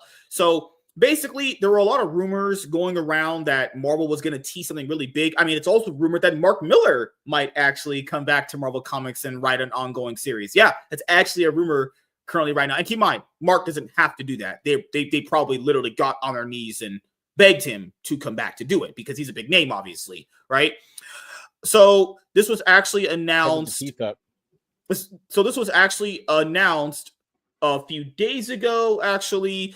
And keep in mind, there's also recent rumors that Marvel might start crossing over Star Wars with them. I mean, we've already had Aliens and Predators. It wouldn't be too far out of the realm of possibility if Star Wars characters started interacting with Marvel characters. Would that sell a lot of books? Maybe off name alone. Makes absolutely no sense to fucking do that. How would you? Yeah, it makes no sense to do. Yeah. They're just doing it just for the crossover bump in sales gimmick. Actually, Godzilla taking on Godzilla taking on Marvel characters is fine, I guess. But like, yeah, that's outside there. But like, if they're talking like regular universe Marvel and regular universe fucking Star Wars are going to start interacting, like fucking how? Yeah. Ugh. That's like when you take all of your food on your plate and you fucking smash it into one pile. It's just not aesthetically interesting at all. So when my wife was getting gangbanged by 6 black guys? Gay! Okay. Marvel Comics sets Godzilla crossover event for 2025. The 6-issue Godzilla vs. Marvel will take place over different time periods, beginning with the Fantastic Four one-shot book. And here was the promotional poster they put out. Looks pretty good for the most part. Some of the characters are drawn kind of odd. I will say this. This looks kind of good, but they should have used less characters on it, more emphasis on the bigger names there. Like, did you really need like Storm here or like Scarlet Witch here or She-Hulk? Just use lesser, like less is more, I would say. Godzilla has fought numerous foes on the big screen in recent years, including fellow classic monster King Kong. Now the kaiju will take on Marvel superheroes with Godzilla vs. Marvel, a series of one-shots that will include Fantastic Four, Hulk, Spider-Man, X-Men, and Thor. This marks Marvel's first Godzilla crossover event in nearly 50 years, after the character starred in the series Godzilla, King of the Monsters, which ran from 1977 through 1979 and was set in the mainline Marvel Comics universe. The 6 comics will take place over different time periods, with the first issue bowing in March. Godzilla vs. Fantastic Four will center on the Fantastic Four battling classic Godzilla antagonist King Ghidorah, who has been imbued with the power cosmic as the new herald for Galactus, the giant devourer of worlds. In this issue, Godzilla will actually team up with the Silver Surfer in order to attempt to save the Earth. Ryan North writes with art from John Romita Jr. Oh, Marvel wow. It's not okay. Marvel Romita Jr.'s is good art's pretty artist, good. like has been for a long time, man. Great artist, Legend there. Marvel VP of Licensing and Publishing, Sven Larsen, spent years talking with rights holders Toho about a crossover event. He says, and I quote, "We approached them initially for our reprints, but a while after those conversations, it was clear that both of our teams were excited to do more together," says Marvel editor-in-chief CB Cebulski. These crossovers started coming together over that time in direct collaboration with Toho, and we felt the perfect time for them was for Godzilla's 70th anniversary next year. We've been thrilled to work with them on these, and we hope these will be a sign for more exciting projects to come. Godzilla has had a resurgence of popularity in recent years, with Godzilla vs. Kong, The New Empire, earning $571 million globally and extending the winning streak of Legendary's Monsterverse, while the Japanese feature Godzilla -1 became a sleeper hit and won an Oscar. Godzilla also made an appearance in the pages of DC Comics with Justice League versus Kong versus Godzilla. It's a whole big mashup there, released last year. For us, kaiju, and specifically Godzilla, and important parts of Marvel Comics history, so we know we wanted to explore something with their teams, says Dan Buckley, president, Marvel Comics and Franchises. We've always been fans of Godzilla, but with the steady rise in Godzilla's popularity over the years, it's part of our current cultural zeitgeist and a perfect example of the fun that the comics industry can bring. We're focused on the storytelling first and foremost, which, is debatable at best. That's entirely insanely subjective, but fun opportunities for crossovers like this give both of our fans an entertaining escape that they won't want to miss. I find that also disingenuous because you guys have not made this possible to be an escapism for comics in a long time, but whatever. Yeah, they don't give a shit about that. Weirdly enough, though, dude, it is the crossovers right now that DC is doing that are actual like good escapism. Like I'll go back to that damn Batman Santa crossover. No business being that good. No agenda, no bullshit. A good Christmas story, straight out of fucking, like, it could have been a Justice League episode from back in the day. It was perfect. Nailed it. I still haven't read the follow-up. The last issue comes out Wednesday. I'll probably read it tomorrow at lunch or something and crank all 3 out. I was reading the anthology book that they did. Batman Smells, Robin Laid an Egg. It's another holiday one that DC did. Yeah.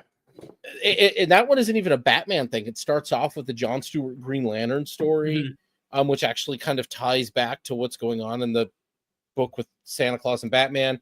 And then a Suicide Squad story.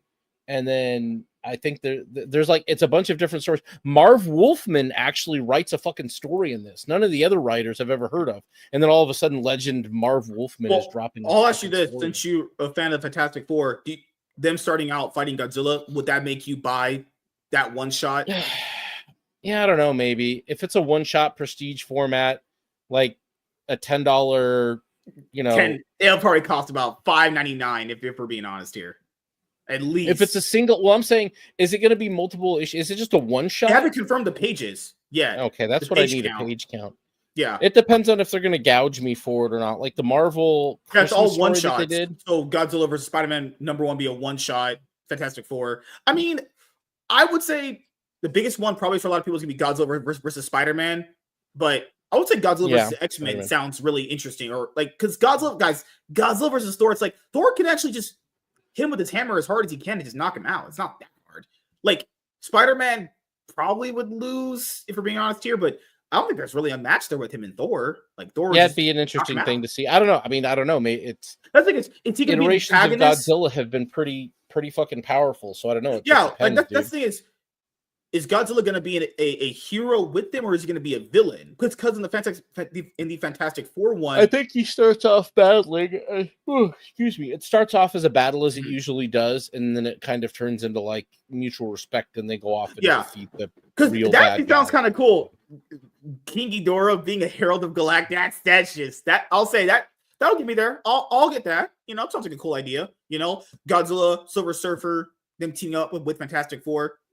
You can sign me up there. Yeah, I like the idea. Now, as you guys know, these crossovers that Marvel and DC are doing coming up in 2025, you know, it's what people like. You know, if that's what people like, you're going to have to probably start giving them what they want. Oh my God, you give people what they want and they fucking buy your books. Crazy concept, guys. That's not how it works at all. Legit crazy concept. So, any closing thoughts on this?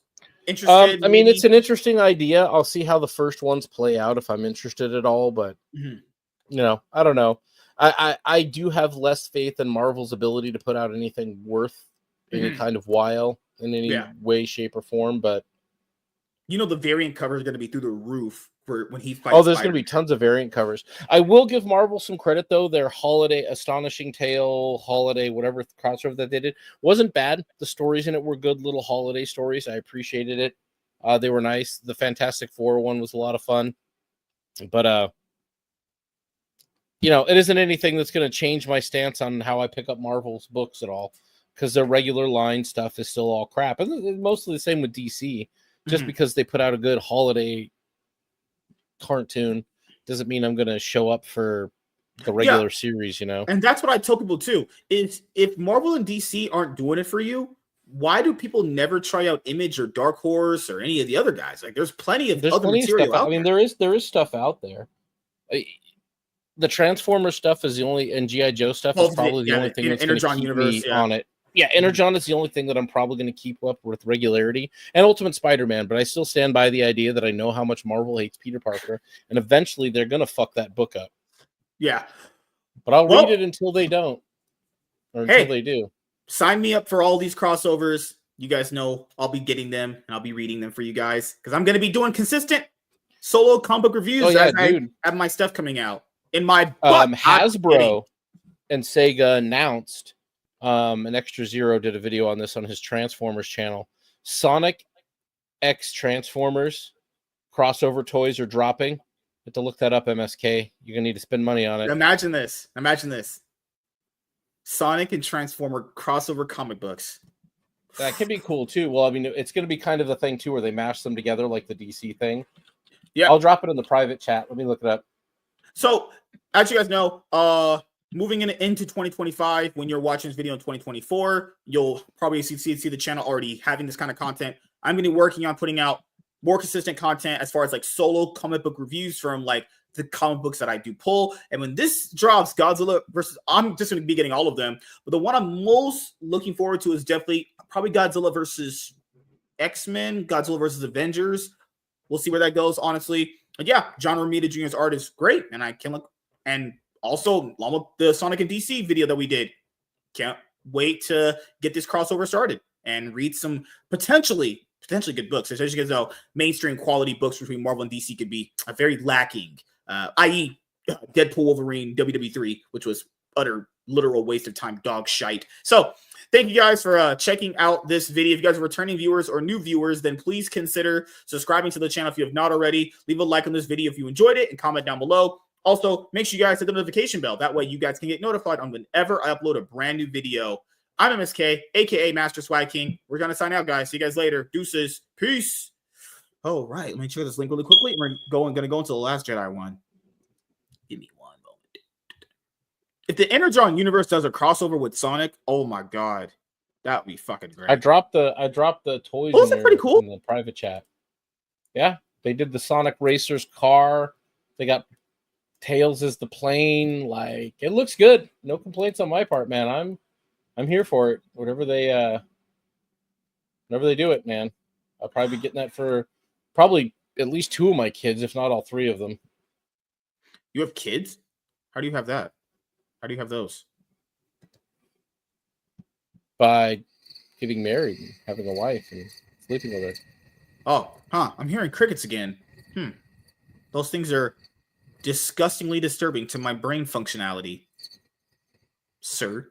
Oh, here, I'll show you this right now from Ethan. I think I read before we go into the last one. Oh God, does he have his pants on at least this I- time? What is he one looking in the would hope. bathroom this time? That's the real question.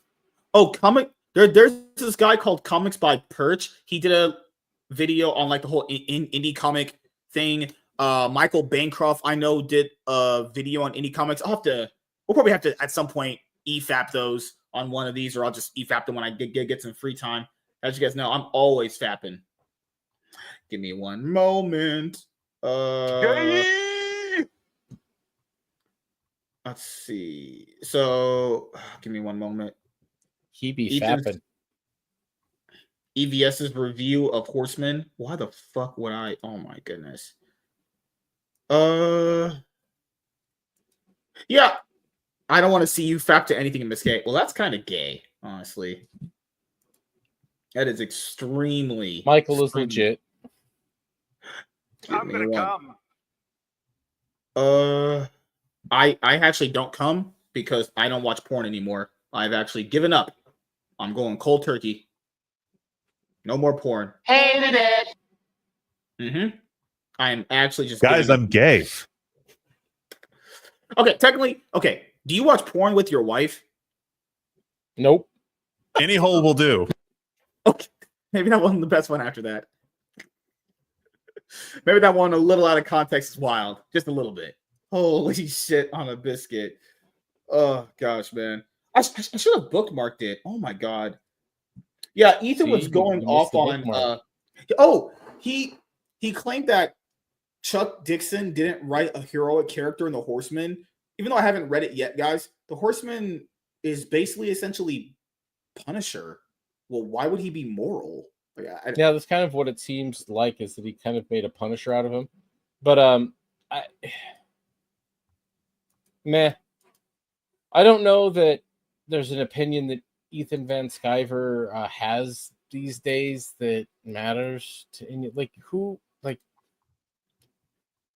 I'm sorry, dude, but like there is literally nothing that he says that has any value. He has stripped himself of all credibility when it comes to. How does he know he's not a laughingstock? He, I don't get it. In his own mind, still, in all honesty, I don't know if he knows or not. I'm somewhere between him pretending that he isn't a laughingstock in order to keep his ego alive, or him knowing that he's a laughingstock and just kind of. This is one where he said going along with it anyways.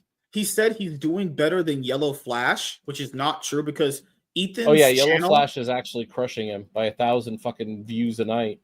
So Ethan's channel, Comic Artist Pro Secret, peaked at 148,000 subs. Okay, now he's at 139K.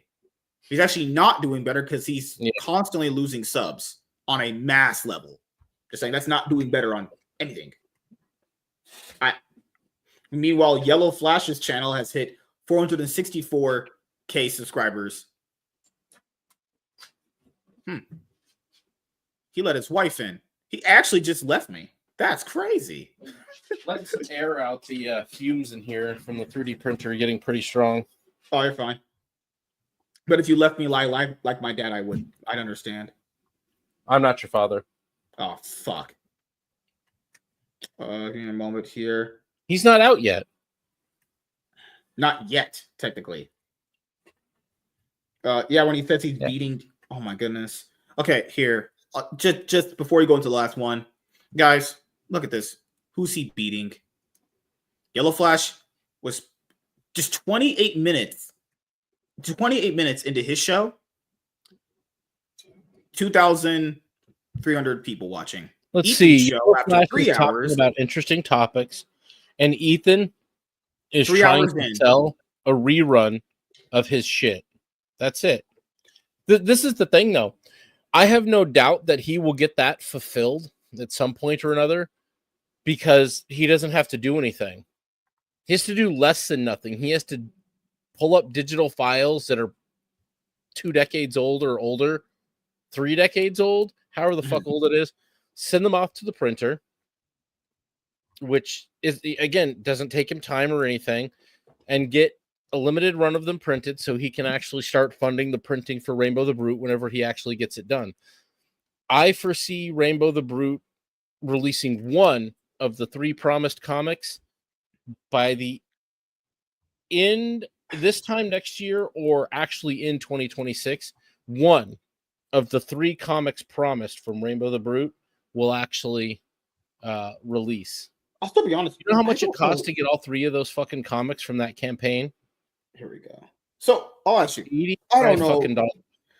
I'm starting to notice that people are at least picking up on this as a concept. Just because you wait for a comic book does not automatically imply if you wait for it a couple years later, it'll be better quality. And it's like, whoever sold you guys on that lie is retarded. Why would waiting for a comic book 2 years actually imply it's going to be better? Because the thing is, some of you guys don't even read them. How would you even know what I would imagine most of you guys don't know what a quality comic book is. Our average people don't. There's no way. There's absolutely no way they do. So waiting for it longer doesn't change anything, actually. So Savage Dad wanted to talk about this. I actually pop it off on some of the Last Jedi tweets. It's so funny. Holy shit! Oh, man. dude, there's so many of them that are dropping now, and then I realized it's another one of these rounds of people trying to get clickbait started. Nobody liked the fucking Last Jedi. Nobody. Anybody claiming otherwise? Ready for an epic banger? Hey everyone, like I'm to MSK, and I'm like to bang Snoop Dogg. I'm kidding. I'm literally kidding. Just had a lot of dongs when I was over there. A lot of dongs going up in my ass and pulling it I out. have huge bone. I will send Slavery was okay. To be fair, for being honest here, looking back at it now, was slavery really wrong?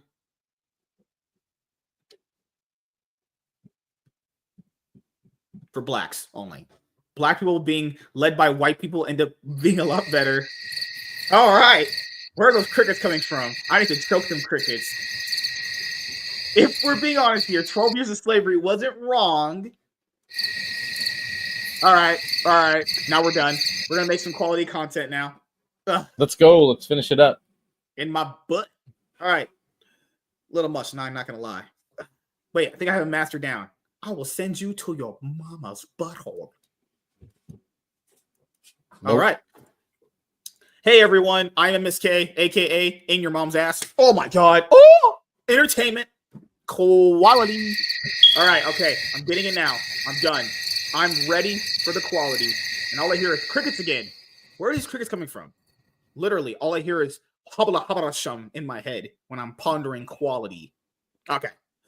Hey everyone, I'm MSK, aka Master Swag King, coming at you guys today with another video. And if you guys are returning viewers or new viewers, then please consider subscribing to the channel if you have not already. Leave a like on this video if you enjoyed it and comment down below. Also, make sure you guys hit the notification bell. That way you guys can get notified on whenever I upload a brand new video or go live. And in today's video, we are going to be talking about Star Wars, as recently we have now passed the 7th year anniversary of the release of Star Wars The Last Jedi, one of, if not the most controversial sequels for a franchise released in years, actually. So for those of you guys who don't know this about me, the reason why I never really watched Star Wars growing up is because it was ultimately just for fucking losers and nerds. So I was obviously watching other Giga Chat shit like Dragon Ball Z, Naruto, Power Rangers, and Sonic and all the other stuff, and like watching Yu-Gi-Oh! And playing Pokemon. Star Wars, Harry Potter was always for losers, right? So but I do remember the hype that Star Wars had. I remember growing up when the prequel movies were coming out when I was in grade school, and it was just, oh my God, commercials and ads and toys were everywhere. I remember Star Wars The Clone Wars coming on Toonami. Actually, that was like the last bastion of Star Wars content for a little bit there. And around, let's say, about the day of The Last Jedi coming out, you guys know James, right? He said, you want to go see The Last Jedi with me? I bought an extra ticket and I don't want to give it to anyone else. You want it? And I was like, sure. And keep in mind, I don't like Star Wars anyway at that moment in time. So I chose to just bring a date. I actually had a date that I brought that night. So I watched The Last Jedi as my very first Star Wars movie. And it was just honestly a steaming pile of shit. There were people that actually. And you haven't had a date since, I'm assuming, because oof. Because word got around like MSK took me to Last Jedi. I watched Luke Skywalker drink some green alien bird booby juice, and all the ladies heard that, and it destroyed your Riz. So, as you guys know, from that moment, even watching The Last Jedi in theaters, people were clapping. I was like, "Why are you clapping? This movie's absolute dog shit." So then, around the whole lockdown period, I just chose to myself and thought about this, and I was like, you know what? I'm gonna sit down and watch all of these from the beginning to where it's at now. So that also included me rewatching The Last Jedi, because I was like, you know what? Maybe I was wrong. Maybe I was in a bad mood that day, and maybe I didn't give the movie a fair shake. So, as you guys know, I watched all the movies in order. I like the original trilogy a lot. It's really, really good. I don't really like the prequel movies all that much. I think I'm not that good. I think Revenge of the Sith is the best prequel movie, but I think the first two prequel movies are really not that good. And the first one's literally only carried by Liam Neeson and the Jedi lightsaber battle toward the very end. I think the first two prequel movies are overrated dog shit, honestly, in my opinion. But I like the third one. I think the third one's actually pretty good. So then after that, I actually watched the Disney movies from start to finish. Force Awakens isn't good or memorable at all. Rogue One is probably their best movie, if I'm being honest here. Even that's pretty forgettable. Most of the characters are not memorable at all. The only thing people remember about it is the very end when Darth Vader comes out and he starts slaying through all of the Rebel Alliance forces. That's it. And then it ties into the first movie because the girl had to get the schematics to Leia, obviously, to know about the Death Star and all that stuff. And then after that, you got The Last Jedi. I actually rewatched The Last Jedi again. And yeah, it was still a steaming pile of dog shit. I actually literally sat through it. I was like, you know what? I'll give it a chance. I'll be fair. No, it's just absolutely just a worthless pile of shit. I even hated it more when I actually watched all the movies in context. I actually hated it even more the second time watching it. Yeah. So then I watched The Rise, and after that, we watched Han Solo. I'll be honest here, I didn't think Solo was that bad, but it was just so unneeded and not necessary. I was like, why are we making this? There's some cool parts in it, but it's just super forgettable. It's just, that's the problem with the Disney movies. It's not just the fact that they're bad. They're just all really forgettable. Then came one of the worst movies I've ever seen in my life, The Rise of Skywalker, where it literally started. I shit you not, if no one's ever seen it, because everyone knows the Emperor Palpatine returned. It literally starts with, and somehow the Emperor returned. Not kidding you. That's legitimately what happened. Watched it, straight up wanted to hang myself. No, literally, I contemplated. This is back then when I used to live next to a bridge. Literally contemplated getting a rope and just ending that shit. I was like, did I just waste 2 hours of my life watching that? Literally one of the worst movies I've ever seen in my entire life. I'm not being hyperbolic. That movie is dog shit. Oh, it's hot ass. So that's the other problem with the Disney Star Wars trilogy, episode 7, 8, and 9. Rey, I don't care what people say. Daisy Ridley sucks as an actress. I saw her in Switched at Birth. She's boring. She's not good. She sucked in Switched at Birth. She wasn't even a good mom to an autistic kid. Think I'm gonna allow her to fucking be in my Star Wars movies? Then her acting sucks. Nothing about Rey is a good character. Like, nothing is interesting about Rey. When people say, "Oh, I think Daisy Ridley's acting is good," then what? No, what? she was a Mary part of Sue. her acting is good? She might be a good. You know what she would be good in? She'd be good in something far more dry and far more British. Like if you put her in some of those, shit, I can't remember the name of them. Like Pride and Prejudice and stuff like that. If they were doing modern versions of those, dude, those she'd probably be fine in. Watch this. Did you see Jane Austen? There we go.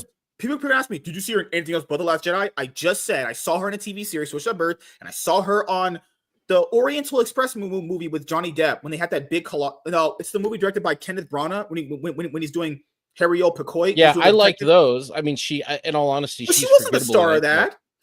They tried so hard in that movie with Kenneth Branagh to make her a star. She's bad.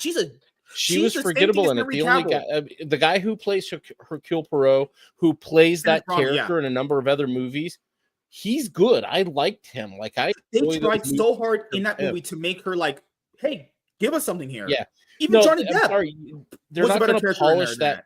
They're not going to polish her into a star, dude. And they haven't. She hasn't. No one wants her in anything. Nobody puts her in anything. She's literally not interesting. So no, she's not good. Mhm. All of the best actors in the sequel trilogy basically took a back seat to her, and it's unfortunate because they couldn't make her interesting. She just wasn't. Mhm. So my thing with her is when people say, "Oh, she wasn't just given good material." Guys, how retarded do you sound when you say stuff like that? So literally, I'm going to help you out with this. Apply this logic in your brain, okay? So when people use that line, she didn't get any good material. I know I've watched a lot of bad movies in my life. I know plenty of actors not given nothing good, and they still gave a quality performance, even though they knew it was a pile of shit. Yep. She literally has the same stiff, horrible acting that Henry Cavill does. Same. They do the same. They can't act to save their life. But let's Henry Cavill. At least he did act. No, good in I've seen Mission Impossible I've seen 6. Cavill in things where he's been good. What the hell was that? He was spy good in movie Mission called? Impossible 6. He was good in Mission Impossible Fallout. Mission Really good in Impossible 6, he was really good. There's a spy movie. I can't remember the name of it. Shit. That was one that he was good in. Like, I can find things that he's been interesting in.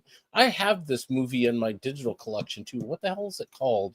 Oh, the other thing I'll mention for The Last Jedi is the other characters. So let's do the black guy's name? Finn, Poe? Finn, yeah, that's his name, right? Or Poe. Who the fuck these guys are? So... the Man from U.N.C.L.E. That's what it was called. So I'll do Oscar Isaac's character. Oscar Isaac's character, Poe, might be the most worthless, forgettable character ever. Ever. He is just useless garbage. That's the thing. Oscar Isaac still did more with that character than Rey did with Rey Skywalker. He's so forgettable, man. Period. I don't remember anything he did. He's so forgettable because he got shoved into a back seat. Oscar Isaacs could have if you had an Oscar Isaacs movie where it was like Poe and it was like, say, Finn, Rogue Squadron or some shit. Yeah. Like with him as the lead, that would have been interesting. If you made Oscar Isaacs the focal point of that as the lead of Rogue Squadron or whatever, even if it was as Poe Dameron, if you modernized it, who fucking cares? Yeah. That would have been more interesting than the sequel trilogy because it wouldn't be Rey wouldn't be the focal point. Yeah. And then you completely you do like they did with Darth Maul and you shit all over Captain Phasma or whatever. That's like, oh, look at this.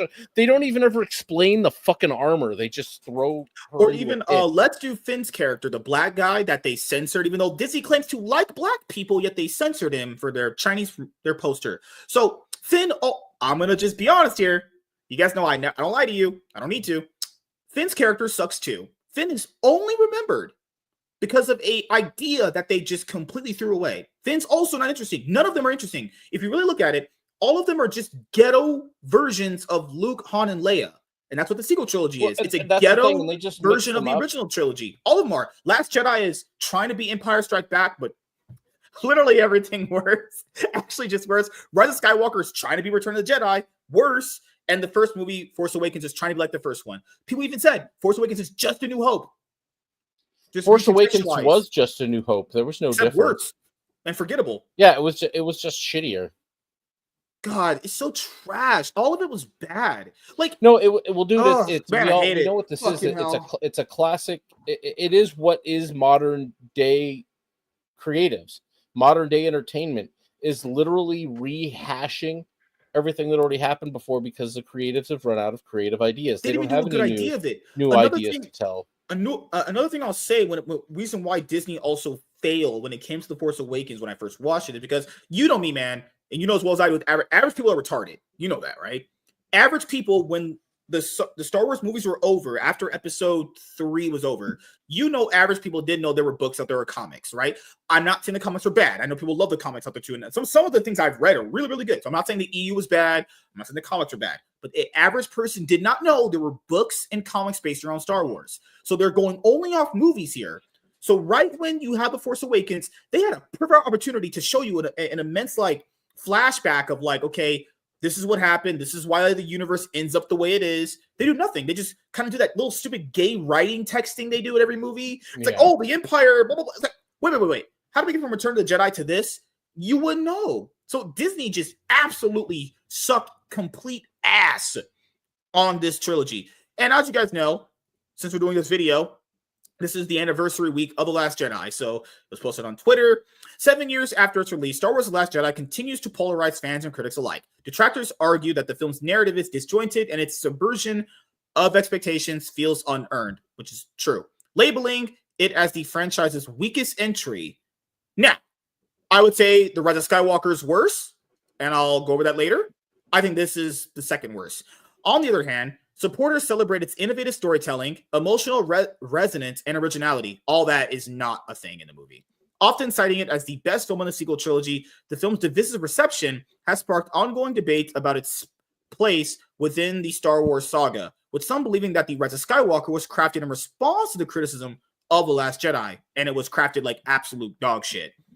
This has led to discussions about narrative consistency and creative direction in the Star Wars universe. So let's just go over that just really quickly. Just really quickly, okay? In Star Wars The Last Jedi, Luke, the character that apparently saved his... Okay, let's just really break this down, because I know you guys love when I do this, so let's just really break it down piece by piece. Okay, Luke Skywalker tried to save his dad and ended up saving his dad. Someone who was so far gone corrupted, at some point, Anakin Skywalker's dad literally killed kids. Luke managed to get that guy to become good. He managed to get him to betray Emperor Palpatine. Okay? Then, what does Disney do in The Last Jedi? Luke attempts to kill his sisters and his nephew and his sister's kid. So you're telling me the kid that didn't know who his dad was, the kid, Luke didn't know his dad, knew his dad was a bad guy at some point, found out he was, tried to save him, ended up saving him, got him to turn against the Emperor, and you're telling me he's going to murder his... Are you fucking... And then Leia is just okay with that. Oh, I can bring you back. Oh my... kill me now. Just fucking kill me. Dude, so everything... Well, that was the point. It's just so shitty. To destroy it. The point was to destroy a franchise. It's to tear down everything old. They're not going to rebuild anything new. They're just going to tear down old shit that people love and leave us with nothing to love anymore. And then they're going to stop producing DVDs on being of a Jedi. Luke gave up on being a Jedi. Okay. Also in the movie, holy shit, the narrative direction is Leia gets blasted in space, doesn't die. What are we doing here? It's just so many things. Like the narrative flow changes from maybe Disney are racist and they didn't want Finn and Rey together because Finn's going off with that Kelly Marie Tran bitch in the movie, and her acting is so bad. The lightsaber battles suck. Kylo Ren, who's supposed to be Darth Vader for you guys' generation, is some whiny loser who isn't really Darth Vader. Like, also not even close. Not just with The Last Jedi, The Force Awakens, Han knows his kid is mentally deranged, gets in front of him, and is surprised he killed him after admitting that he's been with the dark side for about a decade. What are we doing? None of this stuff this is trash. This is literally terrible. That making Han Solo a deadbeat dad was some bullshit too, dude. That was not the character. They completely regressed the character back to before the original fucking movie. Like it was... The whole thing was a waste of time. I would just discount that it exists. Mm-hmm. And Rob Liefeld's a fucking retard, so we're gonna go over that one. He's a retard for liking this if he's meaning it, and he's a retard for trying to make clickbait out of it. No one cares. Literally nobody is gonna even go in on this discussion. So this was Rob Liefeld's tweet, and I will be fair with him. He liked it apparently then. He likes it now. So at least there's I'm flipping it. I'm switching up now. So I will give him that at least. Yeah, he was retarded then and he's retarded now. I don't even know that he really liked it. I think this is just clickbait. He might be trying to appease peers. You never know these people sometimes. And hey, I will also say this. Movies are subjective, but The Last Jedi is a piece of shit. Let's just be like, Last Jedi is terrible. For all you triggered folks, it's the 7th anniversary of Last Jedi. Your responses say more than you think. What's that supposed to mean?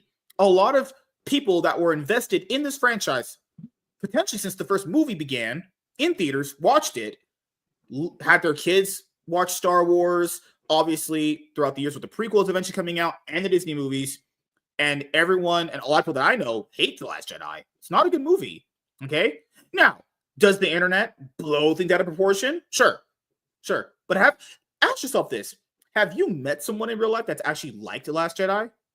Ask people literally asked them, did you like this movie? I've asked literally about 10, 20 people. No, no. They potentially don't like it at all. They either call it meh or just say they just absolutely hate it. Okay. Also, what The Last Jedi did is that Disney can't sell toys based around Rey, Finn, Poe, Kylo Ren. Those toys are just getting stocked at Walmart's, Targets, Aldi's. They don't sell. Nothing sells anymore. Literally, the only thing that kind of saved Star Wars after The Last Jedi was The Mandalorian. I'll give The Mandalorian credit. It did kind of do a little bit there for Star Wars. It saved it a little bit. I'll give you that. But that was only temporary, you know? So, Yep. After that, you know, you guys know I've been kind of forming some of these tweets here. The Last Jedi is a garbage movie. Man, it is. It's fucking stinks. Look at that. Luke Skywalker on an island drinking titty milk. Literally. He forsaked being a Jedi after everything he went through in the Return of Jedi to be in The Last Jedi. It's so narratively bad. I'm sorry, guys. It's a shit movie. It's trash. The whole thing was hot trash. Oh my god. The part where the Supreme Leader Snoke can see all, doesn't see a lightsaber right next to him and just gets slit in half? What are we doing? Why would he here? see that? Apparently he's all knowing and sees everything, but couldn't see a lightsaber. Like, get out of here. Fucking the whole Rey and Kylo relationship stunk ass. The whole member berries thing. Like, just good lord. It also sucks that was Carrie Fisher's last movie, because she ended up passing away. I think it was shortly after or before the movie came out, which honestly sucks. But oh, good lord, man. I'm never watching The Last Jedi ever again. It is narratively I only watch the theatrical cuts of the original trilogy that I have on DVD, the last releases ever done for them before Disney closeted them forever.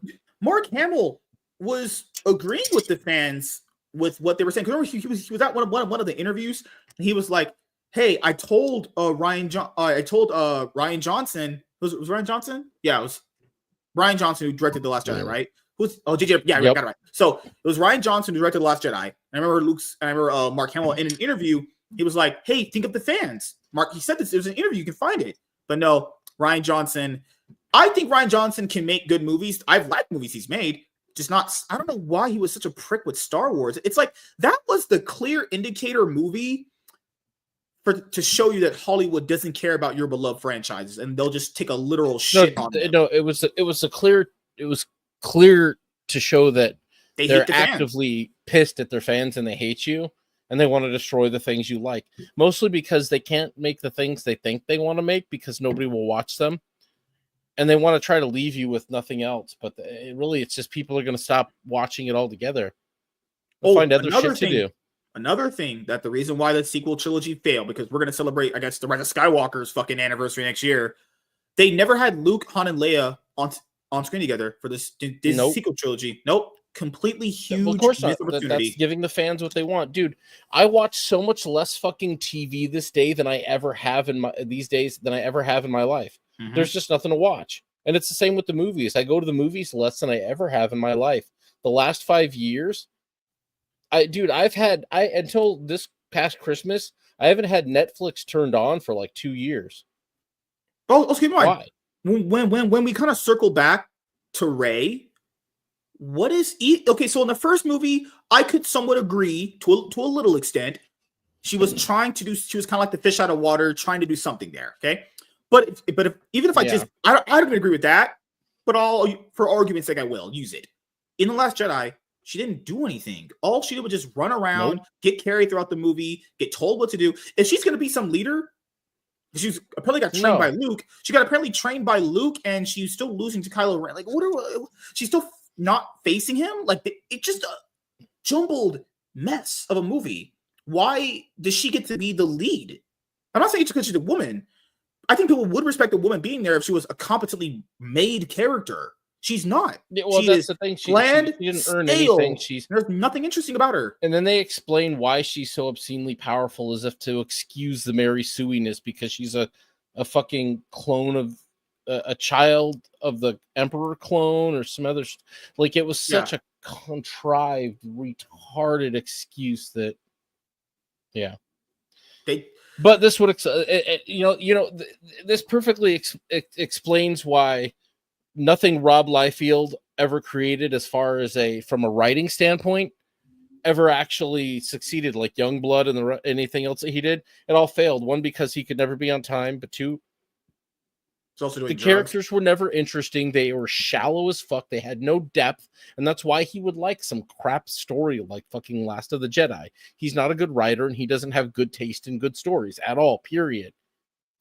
Oh, another. But Rob Liefeld lives in the past anyways, dude. Like, if you look at any of the rest of the crap that he still is constantly posting about how good he did by making X-Force a really popular book for 25 minutes back in the day. You notice that every day he's talking about, dude, it's like, okay, we get it. You were successful. Awesome. Fucking hell. Yeah, you were successful on X-Force, and not permanently, not for a long period of time. You were successful on X-Force for a while.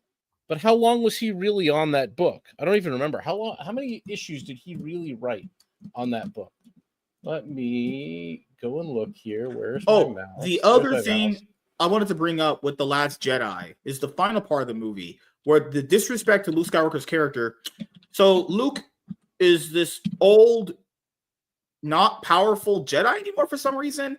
He doesn't even face Kylo Ren, the kid that he almost killed, face to face. He does it through a Force ghost. And then somehow Kylo stabs Luke, and then that can kill the real Luke Skywalker, even though he's not physically there. What are we even do? So they build up to this climax of like, oh, Luke tried to kill him as a kid.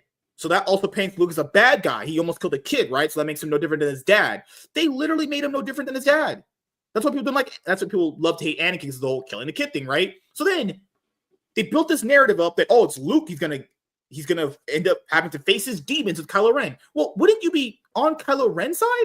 If someone will try to kill you as a kid, you'd be mad at that guy for trying to do that. Like, is Kylo even the bad guy in that sense?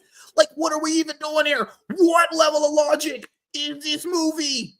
And then he can kill him in a ghost form, and then it just kills him off? Like, what the fuck is this? Is Kylo the bad guy, or is Luke the bad guy? What are we doing here? Like, just, man, fuck that movie. Fuck that. Last Jedi is so trash. Such a stupid, fucking worthless piece of shit. And it's sad to say, because The Rise of Skywalker is even worse. Holy shit, that movie's even worse than this one. This one was terrible. So J.J. Abrams really cooked up some horse shit in that movie. You know what I'm saying? That one's worse. Holy God. If I have to never talk about this movie ever again, my life will be complete. But it won't. Because next year we're going to celebrate. Oh, dude, if anybody brings it up next year, I literally will just scroll past. So just like I had said, because Rob Liefeld is a whiny bitch, he talks so much about X-Force. Do you know how long he actually bothered to illustrate X-Force? That he turned around so bigly? He did 9 fucking issues of X-Force and then stopped. And then he stopped even doing plots on the book after issue 11. Motherfucker didn't even write the book for a whole fucking year, and he constantly strokes his dick over it. Shut the fuck up. Same with Youngbloods. Youngblood, yeah, dude, Youngblood wasn't even half as interesting as fucking X-Force. He just pissed and moaned because, I created some characters and I don't own them. It's like, motherfucker, you read your contract, and if you didn't, that's you and your agent's fault. You're a retard. And, the people that praise The Last Jedi for weak things like, it had great cinematography and had great CGI. Guys, a movie having good CGI in the year of 2017 is not a W. I would expect modern technology to be better than shit from 1977. That's not a W. Except anymore, it isn't, dude. That's the thing. If you go back and watch movies from the Return 80s of the Jedi and 90s had better and CGI. 70s, Return of the Jedi had the better CGI was than fine. Jedi. They didn't slack on the CGI, but if you watch a lot of the CGI today from Disney, dude, I'm sorry, but the practical effects that they used back in the original Star Wars just fucking look better. They just do. So much of it is slop now. So much of it is CG slop. The Muppets and the puppets and all the shit they made back in the day as actual characters looks so much more fucking real. It's surprising how fucking real it looks. Yeah, that's the thing with some of the Disney Star Wars fans is like they're good lord.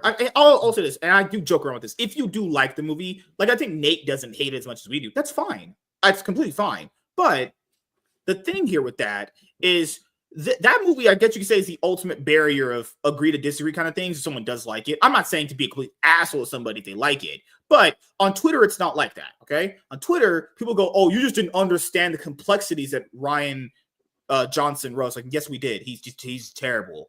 There wasn't any complexity to it. We It was know a he can complete write. and utter hit I job. like Knives Out. I think he did a great job with that first Knives Out movie. I haven't seen the second one. I saw Looper. I think Looper was actually pretty good. So I know he's decently good as a director at some things. It's just with The Last Jedi, I don't know if he had a bad interaction with a Star Wars fan. Maybe there were some weird Star Wars fans that picked on him in school. I don't know. But this man actively went out with Kathleen Kennedy to shit on Star Wars, the thing you guys love. Last Jedi is a fucking worthless, dirty, disgusting piece of shit movie. Basically. And I hope if you like it, I guess, but I'm not liking that. I'm not subjecting myself to trash. So anything you want to say before we head out of this topic? Yeah, it crap, like I said, and Rob Liefeld lives in the past. Yeah, he compared himself to Caitlin Clark recently. He said Caitlin Clark is the Rob Liefeld of the WNBA. So a one-hit wonder? Dude, Rob Liefeld is just about as janky as far as creators go as EVS is. Rob Liefeld at least fucking earned it to some extent.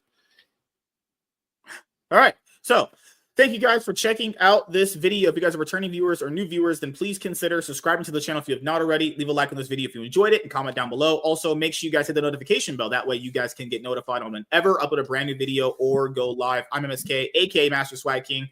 We're signing out, guys. See you guys later. Deuces. Peace. All right. Hey, I'm not a beep. What else did Rob Liefeld even say today? Oh, he apparently missed celebrating Deadpool's 30-something anniversary or some shit like that. Oh, he ranked his Star Wars movies, actually. Oh, even though you can tell it's engagement farming. I should have brought this up in the video, but it doesn't matter. It's like I said it. I already said it was engagement farming. So this is his ranking. His ranking is the first Star Wars film, then Empire Strikes Back, then Revenge of the Sith, then Rogue One, Return of the Jedi, then The Last Jedi. Yeah, it's crazy. Rob, if you like this movie, why is it this low? It's ranked that low? And you liked it? He called it a cinematic triumph. Rob, stop it. Stop it. You fucking perpetuant child. Pretty much. Good Lord. Yeah, it's right here. This guy said it's a brilliant piece of filmmaking, easily up there with Empire. They own drugs. So this was his original tweet back in 2017. He says, Star Wars The Last Jedi checks all the boxes while creating all new boxes and checking those boxes as well. Yeah. Oh, God, that's such a retarded fucking... It doesn't mean anything. It created new boxes. New boxes that you can put into and throw away. Oh, shit. 41 years of living Star Wars, and this one is the top. Emotional, action-packed, revelatory, twists and turns galore. I avoided all spoilers. Do the same. You're saying your favorite of the franchise. Keep in mind, he says it was all this, but yet in his top 10, it wasn't anywhere near there.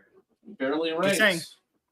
So it's about right. 10, 9, 8, 7. It's at 6. So it's like 6th, 7th level. Legit. He even has it above The Force Awakens. Okay, I'll say this. Phantom Menace is way better than The Last Jedi. And that's not saying much, because Phantom Menace is also not good either. So, bro is out here just smoking that engagement farming pack. What is wrong pretty with much. you? Him and Melanie Mac should hang out. Melanie Mac is apparently you guys are the best friends. Who, me? Melanie Mac is a fellow Christian who's living by God's word. So, as you guys know, something. We will be doing a show together in 2025. Actually, this is the last one we're going to be doing for the year. 2020 alive. Because we'll basically grab him by the pussy. We'll basically hope to do it on the first Sunday of January 2025 because Sabbath Chat is going to be busy for Christmas and New Year's. So I thought we'd get in a bunch of bangers here as I could for comic book news as I can, right? And then obviously you guys will be seeing a lot of these clips on the comic channel and the main channel. So dude, comics is going to be dead for a while anyways. Yeah. Nothing going on there either. Yeah. So I'll ask you, any good moments to look back on for this year or no? Yeah. I mean, it's been a pretty good year for the most part. I mean, technically it's a good year, mostly because it ended well with me finding a new job, but a lot of stress, a lot of frustration, but things will get over. Mostly just looking forward to next year. We already told you guys this, and this is not because we don't know this. We are going to do more comic book reviews. I know you guys like them, but not do they take a while to do because I have to be very thorough sometimes. It's just when we have this. And MSK's got to figure out where his bed is because he put them on his bed and he doesn't know where it is. Yeah, we definitely want to do more comic book reviews, but there's so much comic book news that comes out too sometimes. But it should slow down come January, hopefully, maybe. Yeah, we'll have a pile of stuff to get through. Horseman and there's a lot of Bloodroof is dropping in January as well. Yeah. So I told you guys when we come back in January, if I can get from Phenomena Nova and Hero Tales, we'll do those first. But if we can't, we'll probably just start it with Horseman. And then, are you going to get the Rippaverse omnibus that they announced? No, I already have all that stuff. I don't need to rebuy it. Yeah, I might just get it so I can do like videos on it, but it'd be just only for like collecting purposes. I wouldn't need to read it because we've already read those stories anyway. All it's going to have is basically updated lettering because Eric Weathers is EVS's guy, so and then they're going to be doing updated colors because Gabe El Taib is the colorist. So, but yeah, man. Anything else you want to say before we head out? Actually, Merry Christmas. Pretty much. We're 10 days out for Christmas. Holy shit! Time to get to it. But yes, to let you guys know of the upcoming announcements on the channel. So we're not doing a show until the first Sunday of January of next year. You guys already know that. Moving forward in 2025, because you guys will see a show of this coming up this week on Thursday, we're going to be having another day potentially of another show, honestly. So you guys know the panel shows are Mondays, Wednesdays, Saturdays. We might be adding another consistent day to that going in 2025. I already been talking to another guy about this, and we should be moving forward with that. That way we can obviously cover more movie news and movie reviews and stuff like that on a more consistent basis going into 2025. And as you guys know, I've been kind of working on getting more people for the shows. That's been going pretty good, and working on putting out consistent content and in a much more shorter time frame. Expect 2 channel update videos for this channel and my comic book one coming up very, very soon. Before the end of the year, leading into the beginning of the next year, and Iron Man podcast episodes going to be eventually uploaded to Spotify, and then the episodes of the MSK show uploaded to Spotify as well. But I do want to say thank you to every single person that ended up helping me get to this milestone. Now we only have 500 more episodes left to get through before we eventually hit 608 again. So yeah, I think Savage Shad is looking for his dog currently. No, dogs are inside. Yeah. But yeah, man, I hope you eventually get some free time to get back to making content. Yeah, it'll be nice. Like I said, I'll probably do a New Year's stream, I think, of me going through my Whiskey Advent calendar that I've been recording videos for, but not having time to edit them. I'm halfway through it. I'm kind of giving up, and I'm just going to continue enjoying them. And then I'll just probably do a stream and talk about them a little bit, hang out. That'll be probably my New Year's Eve, maybe. I'll do that during sometime. I'll probably start during the day. I've got 25 or 24 whiskeys to drink. So I'll probably just hang out, pour through them over the course of a couple hours. As you guys know from my comic channel, I'm going to try and get through a lot of this pile. I'm going to be putting out a lot of content 2025. As you guys know, I also want to work on my time management. Like if I have an hour, I want to get a comic read. I want to get it reviewed. I want to get potentially... This is my initial goal, starting 3 floppy comics read a week, reviewed, and a trade paperback. I'm going to start that steady pace. I'm going to try and get through the books on my pull list, and when new books drop, I'm going to try and also review new releases when I eventually get them as well in a consistent, shorter time frame fashion. I also want to do maybe while I'm pulling this week's videos too. I tried to do that before. I kind of messed up on it. I think I know a format to do it now, but maybe these are ideas I want to try and get through. But yes, thank you guys for checking out this episode of the MSK Show. We'll see you guys later. Have a great day. Oh, before you go, I'll say thank you to you, man. You've been here for a long time, and I just had to give you a full thanks. We could do this the entire year, so let's Oh yeah, we'll see you next year. Yup. In the next year. No, you did. Like Oh this, my! like this. You did over the here. no. Be the other hand. Be your other arm. Wow! Oh God, you're too old. There you go. You're actually too old. Coordination. Your wife sucked your brain cells out. Oh my God. So, thank you guys for being here. We'll see you guys later. Good night, everybody. See you guys later.